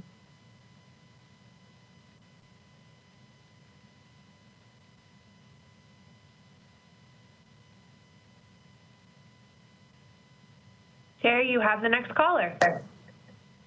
Thank you. Caller, you have 2 minutes and you may begin. Yes, good afternoon. My name is Diane Brown, and I live at 3760 Homeland Drive, and I'm calling to oppose for the development on Clarksville Highway property. I'm opposing because of the said property that they want to develop that sits right in my backyard. I'm standing right here in my patio right now looking at this hill that they want to develop.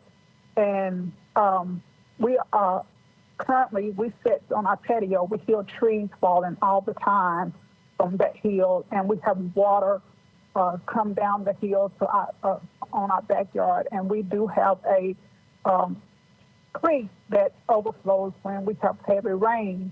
So we just want to oppose this because I don't want to see the overflow of destroy of the community and the property. And I'm not going to repeat all the other things that has been said because that all the other things that has been said previously to my phone calls is why I moved here. I moved here because I love the countryside feel. I'm not too far from downtown. If I need to get downtown, I'm not too far from shopping. But when you started digging and moving soil, you're going to bring down this hill on all the other properties that surround this hill. This hill sits right in the middle of houses on Proctor. Caller, you have 30 seconds. Homeland Drive. So please be considerate and oppose this development on this said property. And thank you for your time and your attendance for hearing us out. Thank you. Have a nice day. Thank you. Next caller, Sean.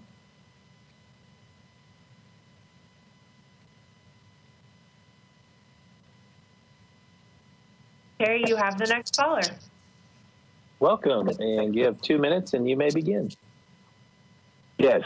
Hello, my name is Herbert Majors, and I reside at 3836 Stevens Lane, approximately 1 block for the proposed zoning change. I stand in opposition to the zoning change, case number 2021Z032TR001, along with my neighbors. We stand in opposition knowing the impact of this area if this request is allowed. It would allow nothing more than high-density, low-rent housing units to be placed in our neighborhood. This change would be to the detriment of all property values in the surrounding area. Therefore, the property tax revenue to Metro for all properties in the surrounding area would be lowered. Further, the area opposed would sustain the proposed number of units with substantially infrastructure change to the area. We have all seen just one unit to be placed on an acre lot on a hillside area that the runoff would have a substantial impact on flooding in the nearby creeks and roads. The roads on Stephen Lane currently floods when there is substantial rain in the area. The development of the proposed number of units would further compound the traffic problems in the area.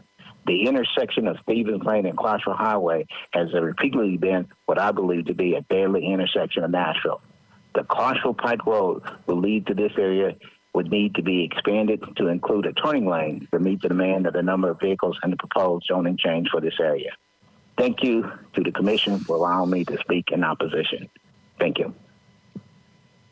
Thank you. Next caller, Sean.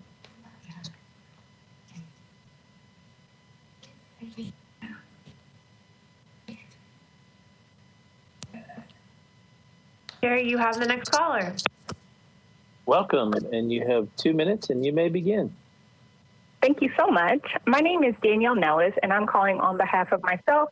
I reside at 6211 Homeland Drive, as well as my grandmother, Velma Odie, who is the property owner, and my mother, Valerie Odie Nellis. Mr. Chair, we thank you so much for having this meeting, and we're asking that you either disapprove or indefinitely defer this motion or this rezoning proposal so that it will permanently halt development of anything on that property.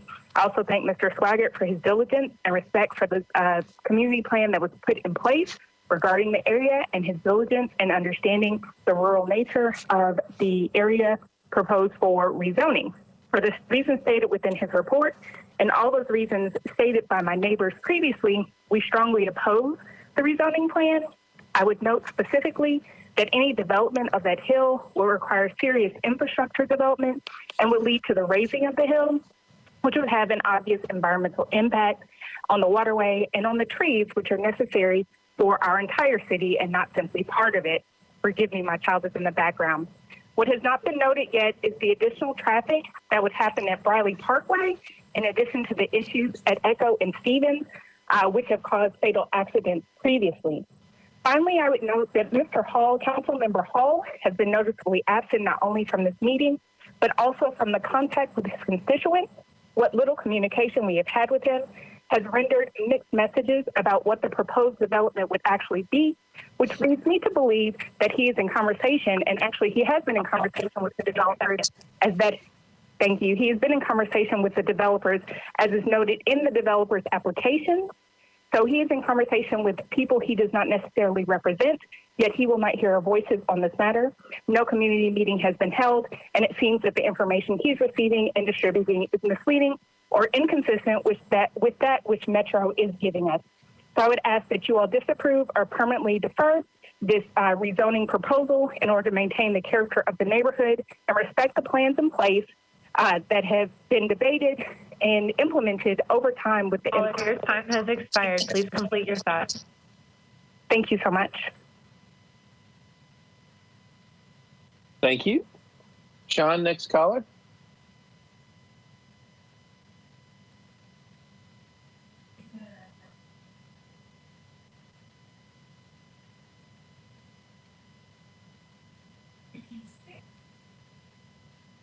Okay. Terry, you have the next caller. Thank you. Welcome, and you have 2 minutes, and you may begin. My name is Julia Johnson, and I live at 4674 Clarksville Pike. I have lived here for 44 years, and the area is not suitable for all of this excessive traffic. As you know, they're widening Clarksville Pike up to Briley Parkway, and then it will be 2 lanes again. And if you put that much housing behind it, it will block all the traffic coming down Clarksville Highway and going up Clarksville Highway. So I am definitely opposed to this rezoning. Thank you. Thank you. Next caller, Sean.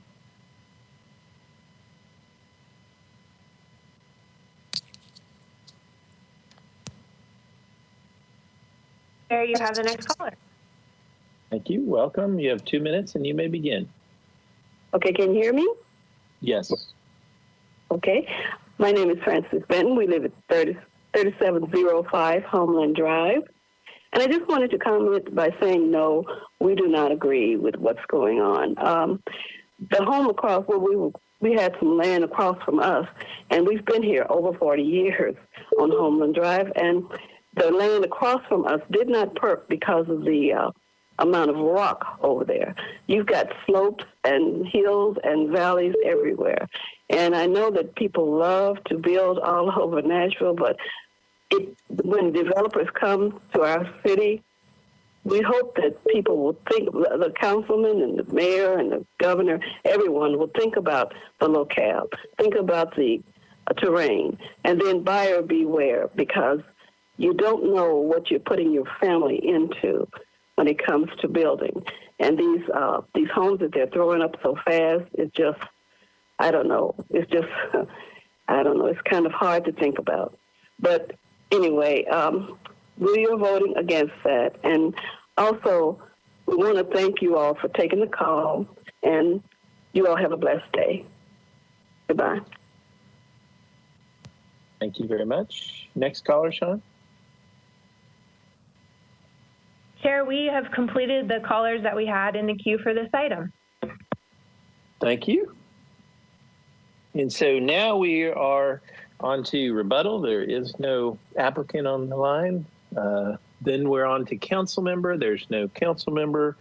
And so with no one else wishing to speak, I declare the public hearing closed. And so now we're on to discussion. I see Commissioner Tibbs, you have your hand up. Yes, Chairman, if you don't mind, I wanted to go first only because I have to get off at 6 o'clock, and I didn't, wanted to just say something briefly about this case. And you're recognized. With your permission. You're recognized. Yeah, so I'm sorry to go out of your order, but I'll be brief because I really want to just commend and thank all of the neighbors that did show up. I was just disappointing that the developer didn't, and maybe that was just what his strategy was, but I really, they heard it, and yet they still showed up, and that's what this whole process is about. So I definitely can't stop to make sure to thank them for what they did. And it was really, it was a pretty much a clear-cut case to me too. When I first saw this, I was like, why is this even out here for this? I think that staff reviewed it very well and very thoroughly. And I totally agree with staff recommendation on this project. Thank you, Commissioner.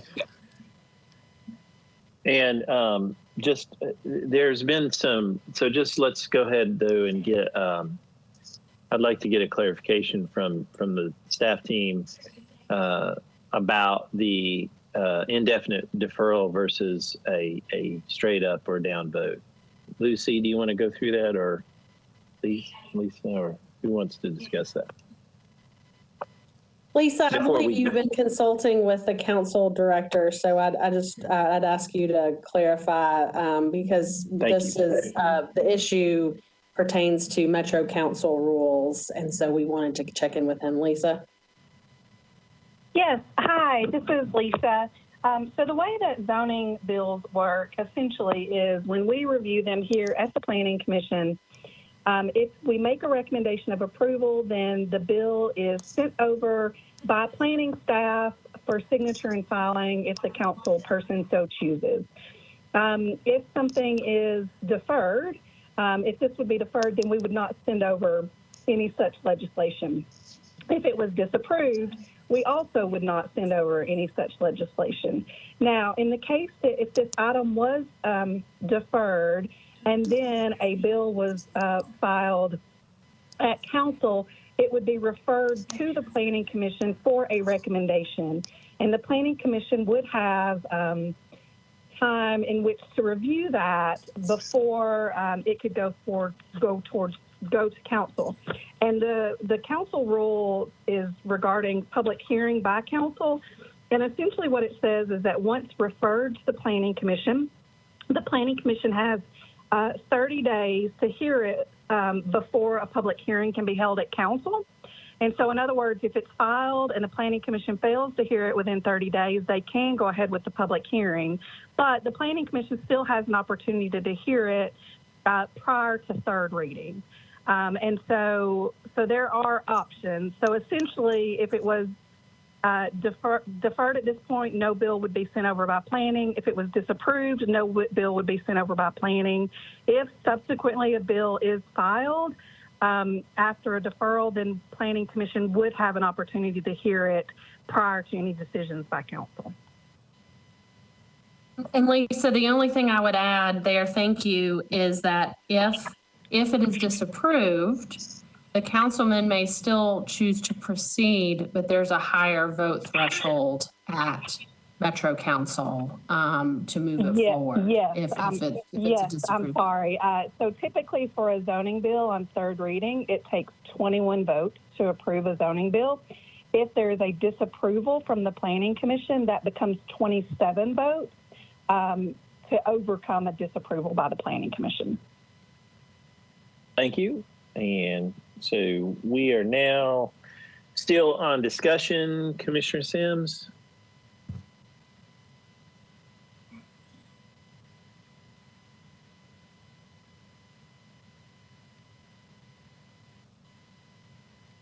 Well, before we get to Commissioner Sims, your hand is up, but you're on mute. Oh, I'm sorry. Yes, I'm sorry. There you go. I'm sorry. Yes. All right.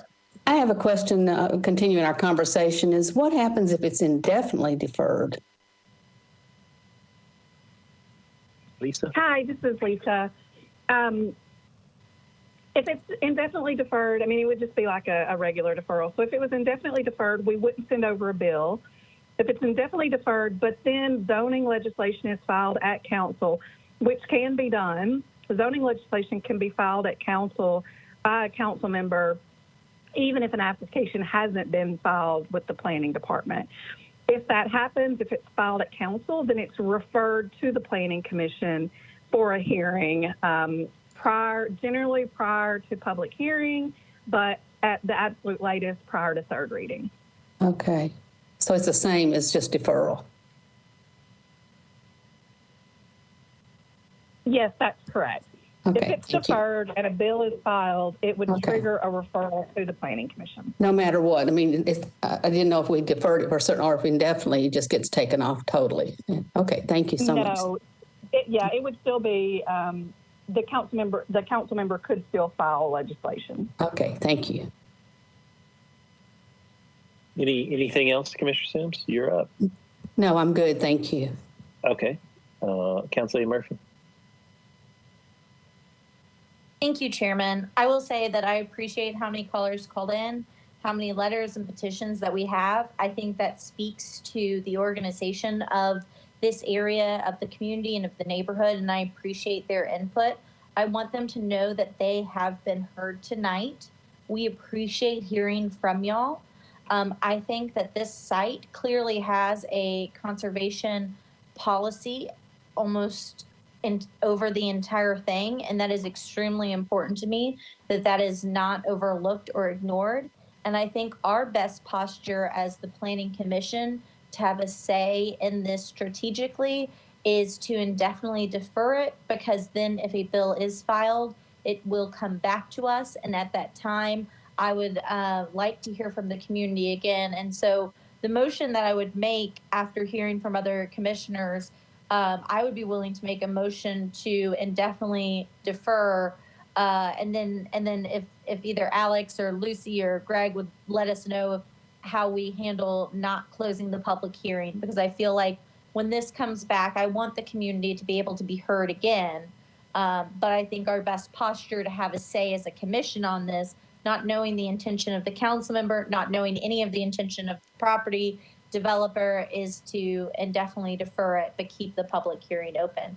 So I'm at the will of the body, but I think that's our best position at this time. Thank you, Council Liddy. And I agree, but let's go through the commissioners and then I'll come back to you for the motion, okay? Commissioner Lawson.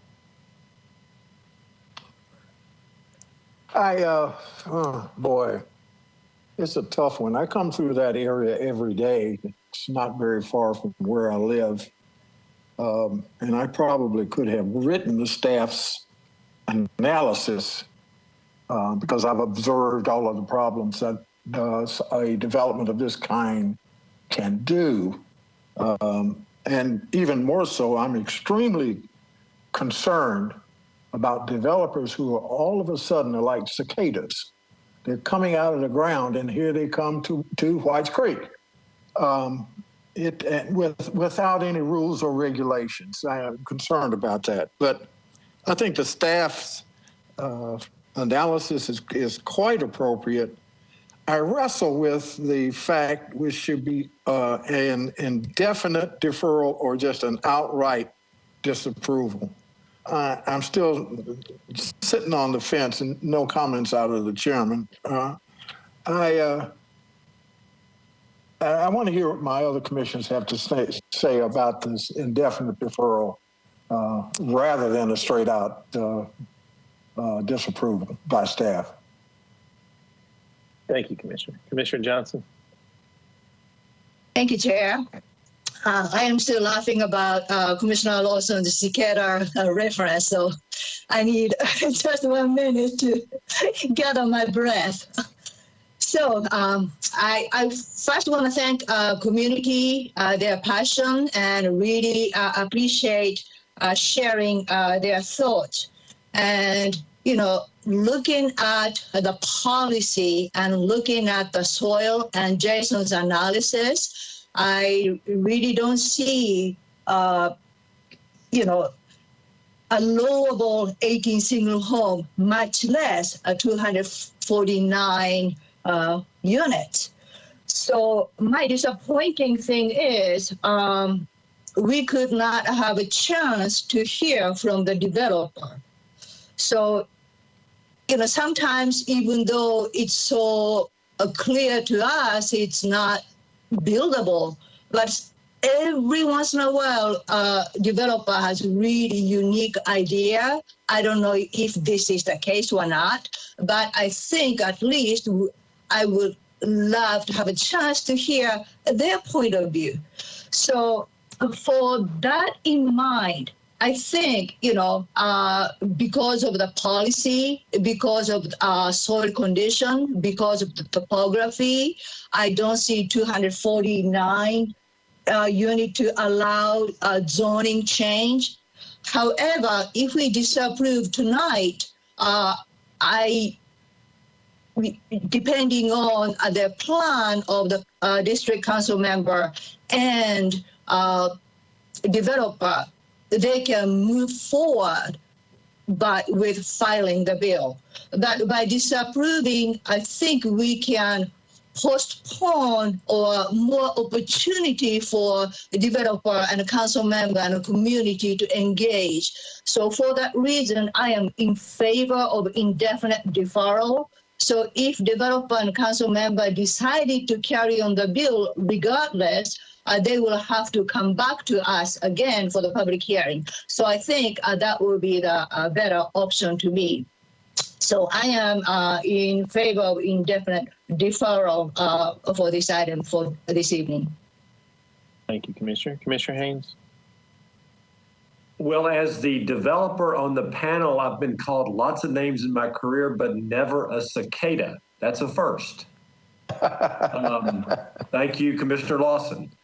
I too agree with Councilor Murphy and Commissioner Johnson. I think the indefinite deferral is the better route here tonight.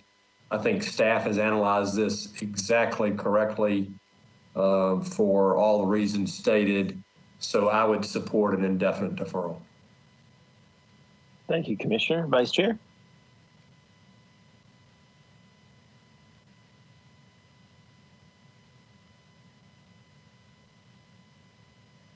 Sorry, for some reason it will not unmute in one window. I don't think I have anything to add beyond what my other fellow commissioners have said. I guess it seems like everyone is leaning towards an indefinite deferral, although, and I'm happy to make that motion and then allow for an additional discussion about that, or should we have a discussion before we get to that point?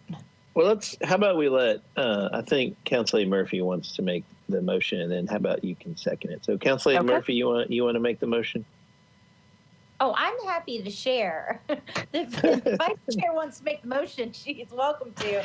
But no, I try to respect y'all. So, but I'll go ahead and make it. I move to indefinitely defer this. And then do we need to make a comment about the public hearing, or do we take that up at another time? Yeah, no. So it would be a motion to indefinitely defer and keep the public hearing open.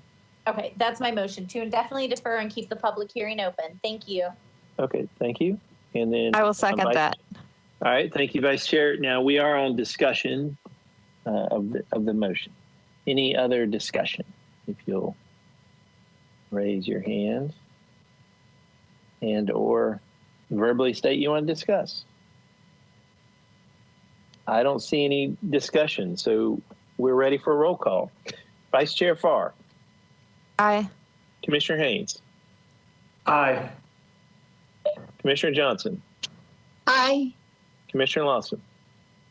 Aye. Councilor Murphy. Aye. Commissioner Sims. Aye. And then Commissioner Tibbs, I think he dropped off, and the chair votes aye. And it is indefinitely deferred with keeping the public meeting open.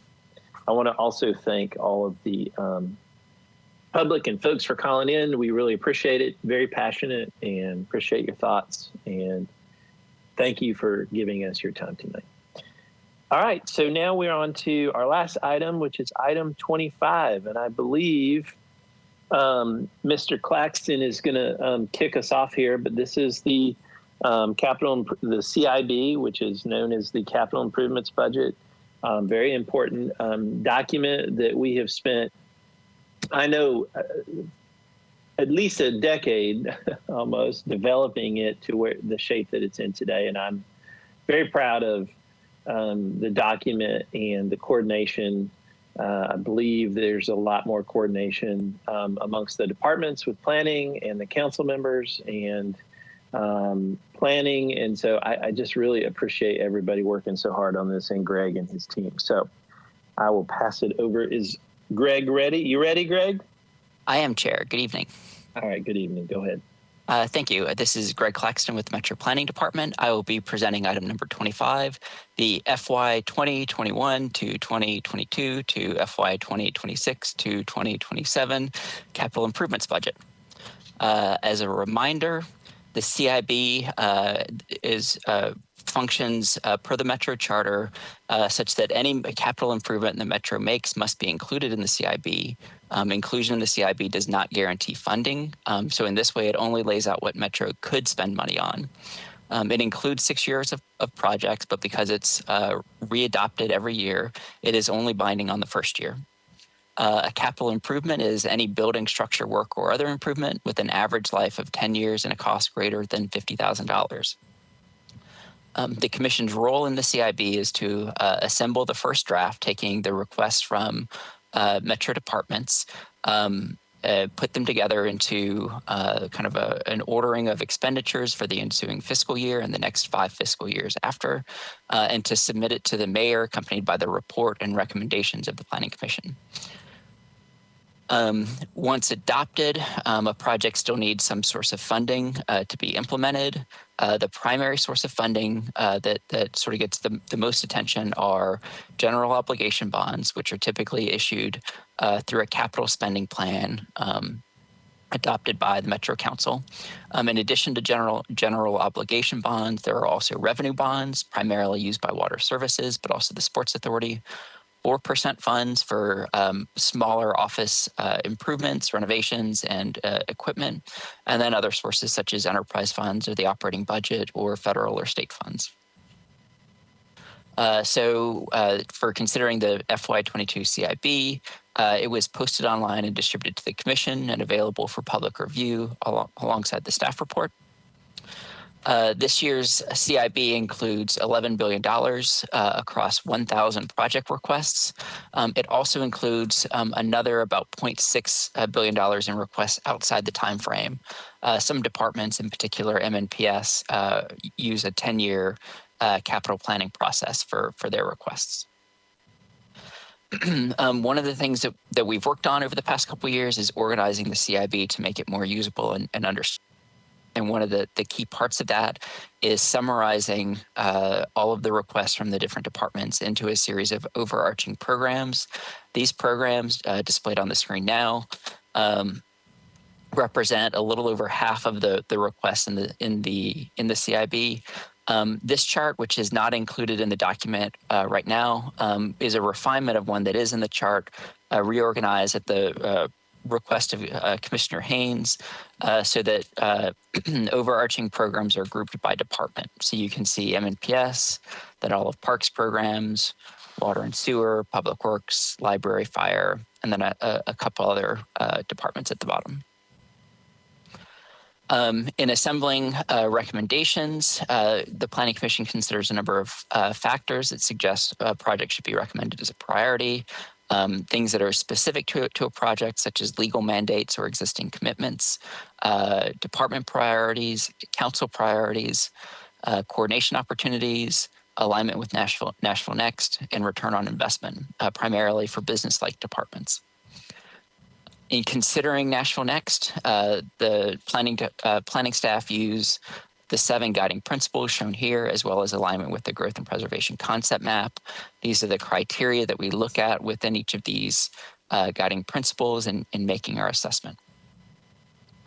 The Planning Commission's recommendations are done with these letter codes, where A is recommended as planned, B is recommended as planned if funding is available. This is a very, very large category.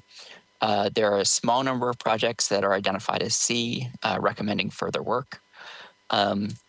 We also identify some projects as outside of the scope of the general plan, such as most IT projects, general hospital, pure office renovations, that sort of thing.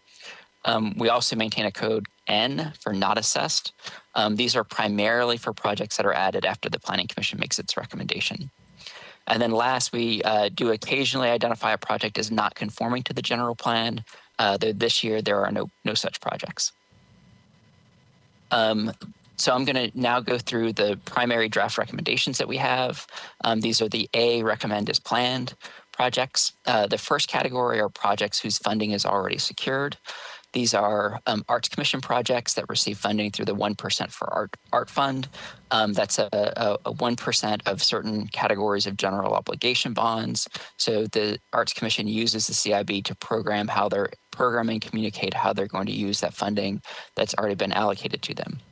Additionally, water services, when they receive authority to issue revenue bonds across several years, they identify their projects as proposed revenue bonds, but those are allocations that they are already authorized to make. The second category of projects that we're recommending are a set of core asset protection programs. These are the core maintenance programs that departments request each year to ensure that their capital systems maintain a state of good repair. I'll note that for these projects, as well as for all of the rest of them, the draft recommendations are recommending a project, not necessarily a funding amount. So, for example, Public Works has a state of good repair project that includes deferred maintenance for road paving, bridges, culverts, that kind of thing. They request $50 million for that in the next year. Our recommendation is to fund that program, not necessarily to fund it at its full extent.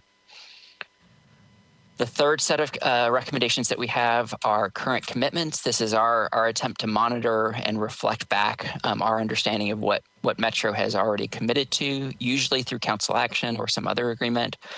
This year, these include body-worn cameras, federal matches for the Metro Transit Authority, satellite city payments, a few general services sustainability projects that were directed by council, and then the USD annexation in District 3 that this commission saw late last year and that council approved in December. Last, we have a collection of other recommended projects, some primarily technical or planning work done, proposed to be done that we believe will help improve capital planning across all of Metro. Active transportation and safety projects, primarily sidewalks and bikeways and traffic calming, the Jefferson Street multimodal cap and connector, a collection of projects in the Southeast, most of which we have recommended in the past. And then last, a couple of projects from Municipal Auditorium with a demonstrated return on investment.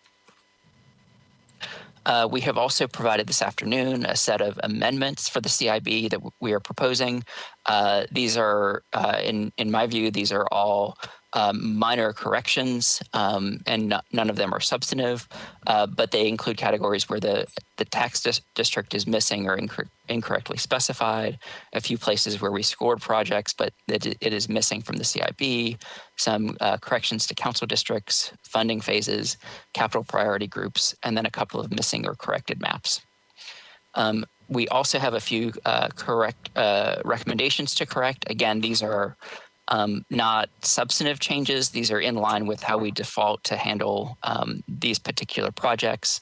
So there are 2 requests from the General Hospital that should be labeled as D, outside the scope of Nashville Next. That's in line with all of the other requests from General Hospital.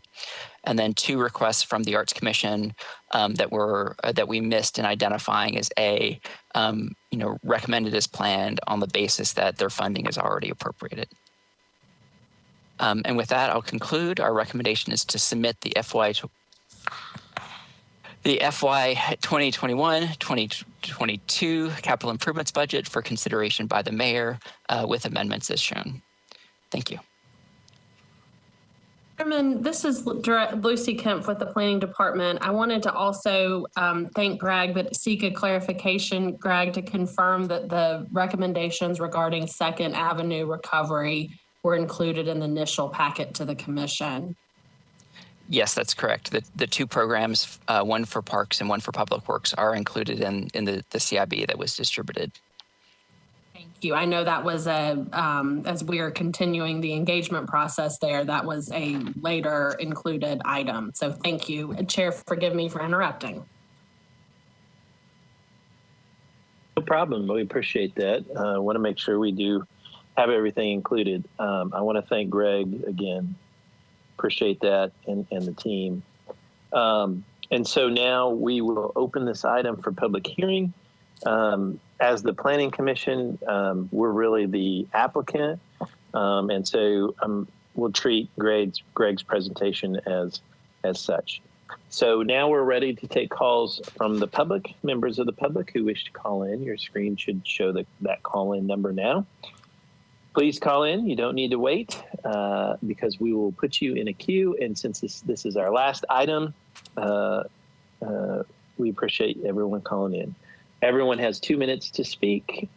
We can't visibly display the timer, so Sean will let you know when you have 30 seconds remaining of the 2 minutes and then when your time is up. We appreciate everybody going by that. So Lisa, did we get any emails on this item?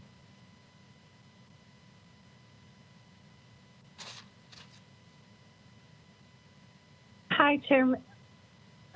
No, we did not get any emails on this item. Thank you. And so, Sean, do we have any callers in the queue? Chair, we do not currently have any callers in the queue for this item. Okay. And so there's no rebuttal, and I don't see any council members. And so, seeing no one else wishing to speak, I declare the public hearing closed. And so now we're on to discussion. And Vice Chair, do you want to kick us off? Sure, I'm happy to. Yeah, as usual, just really want to thank Greg for doing this. I know it's a tremendous amount of work, and it's so very important as the city is. We've had kind of a unique year, but it seems like we are poised on the verge of a lot of growth. So keeping this front and center and aligned with priorities remains so very important. And so just thank you for all of this good work, and I fully support it. Thank you. Commissioner Haynes?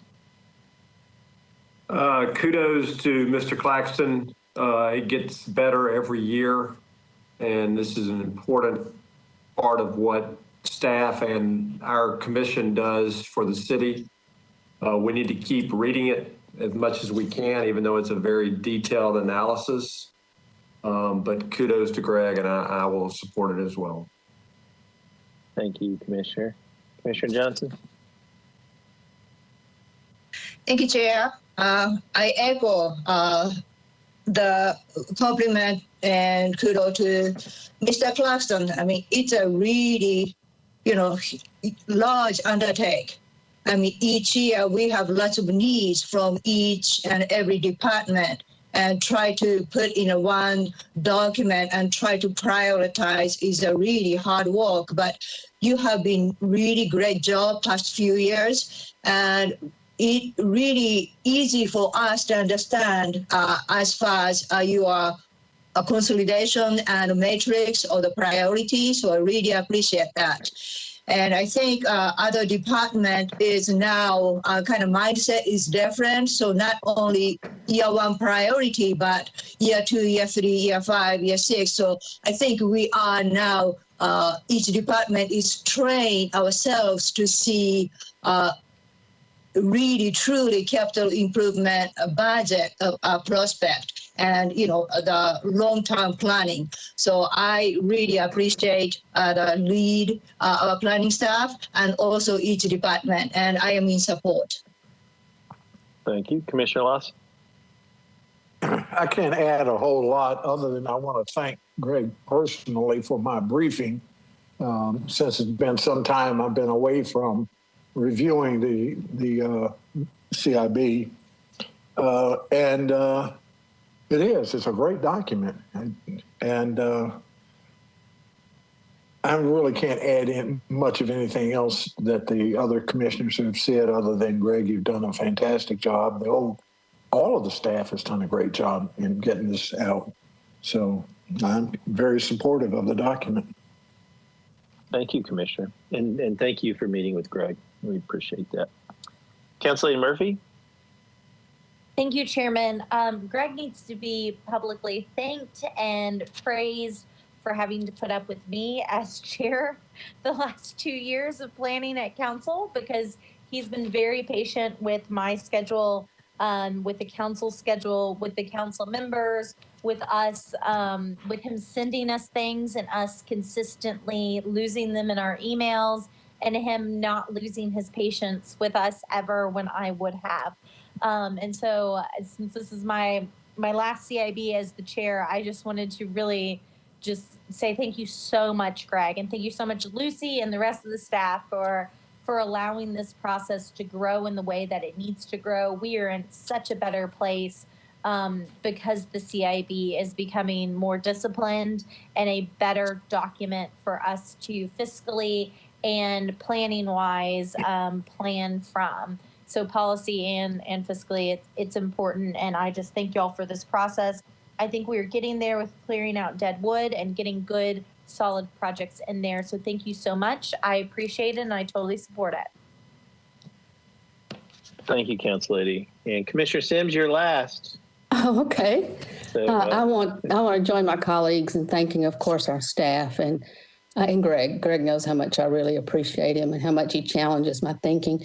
But most of all, I want to thank our city. Doing CIB budgeting is really difficult. It includes trying to pull all the policies together, our master plans, our capital, multi-year kind of capital asset management, along with monitoring and actually reporting it in a way that can make sense to the public and to some of us. And it is really hard. And I know, as good as our staff is, they couldn't do it without the encouragement and the assistance with other departments.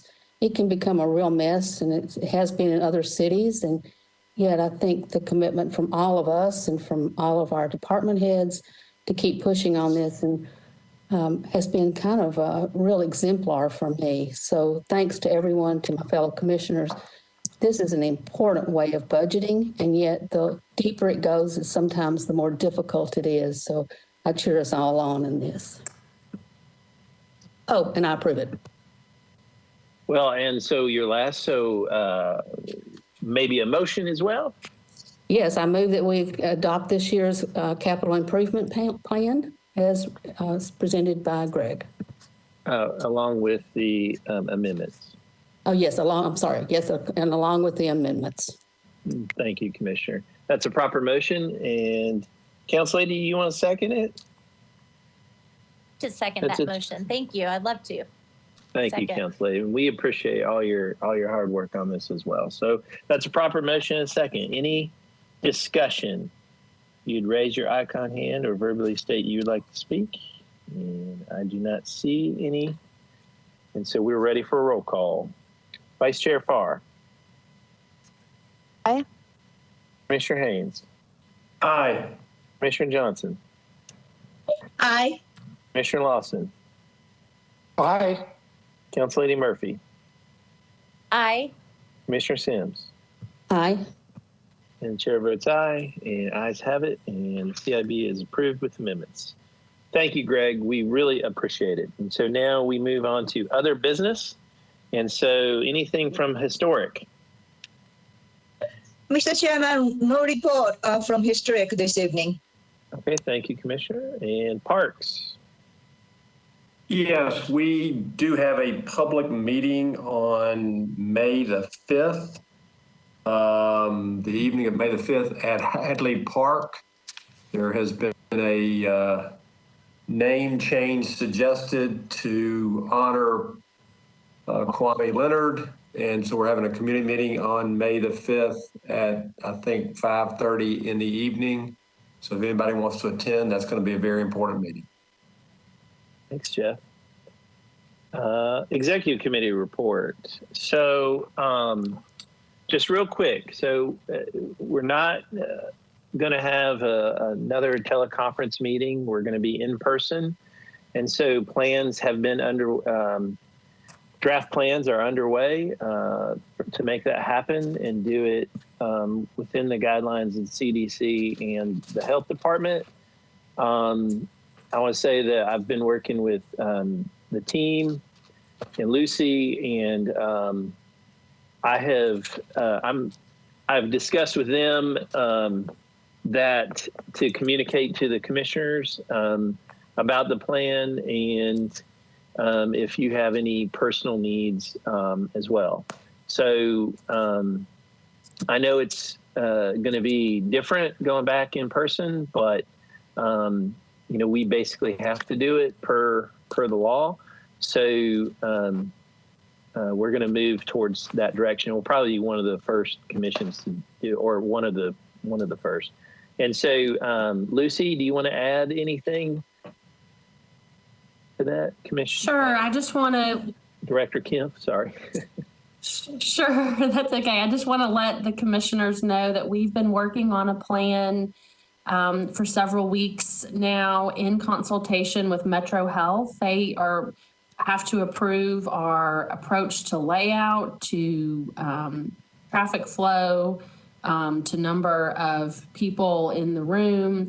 And so my plan, we're finalizing that now. And so my goal is to share that plan with the commission. And I welcome your feedback or any, expressions of concern that you have, and we will make adjustments as necessary.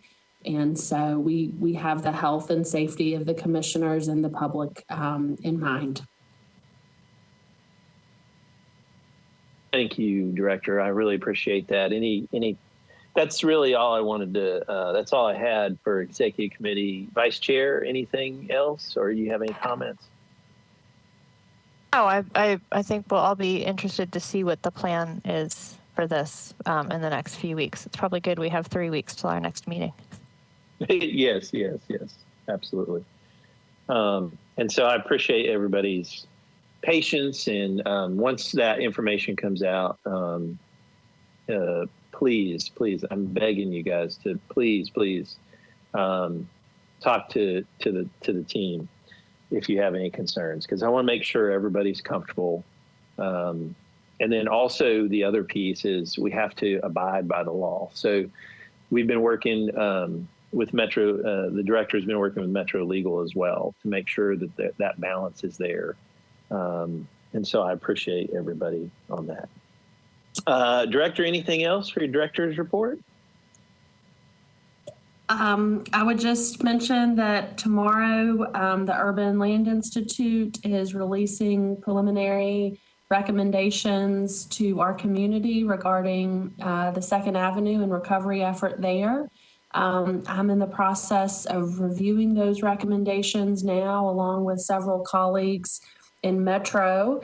And my plan is to, after completing that review, prepare an action plan that I will provide to this commission and others that describe the steps that we believe are necessary. That'll be based on the public listening sessions that we had from February and March, as well as the ULI recommendations and the many conversations that I've had with leadership and other stakeholders throughout the city. And so we are, just sort of taking steps in a process towards accomplishing our goals in that area. And so I hope to schedule a work session to brief you on our direction in more specificity. But I appreciate all of your support and your expressions of support for what we as a community and the department team hope to accomplish.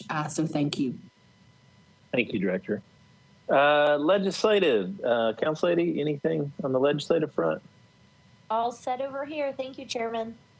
All right. Well, everyone, I look forward to our next meeting together, and I appreciate everybody's patience tonight through our technology challenges, but I do look forward to seeing you all in a safe manner next time. So that is there a motion to adjourn? Without objection, we're adjourned. All right.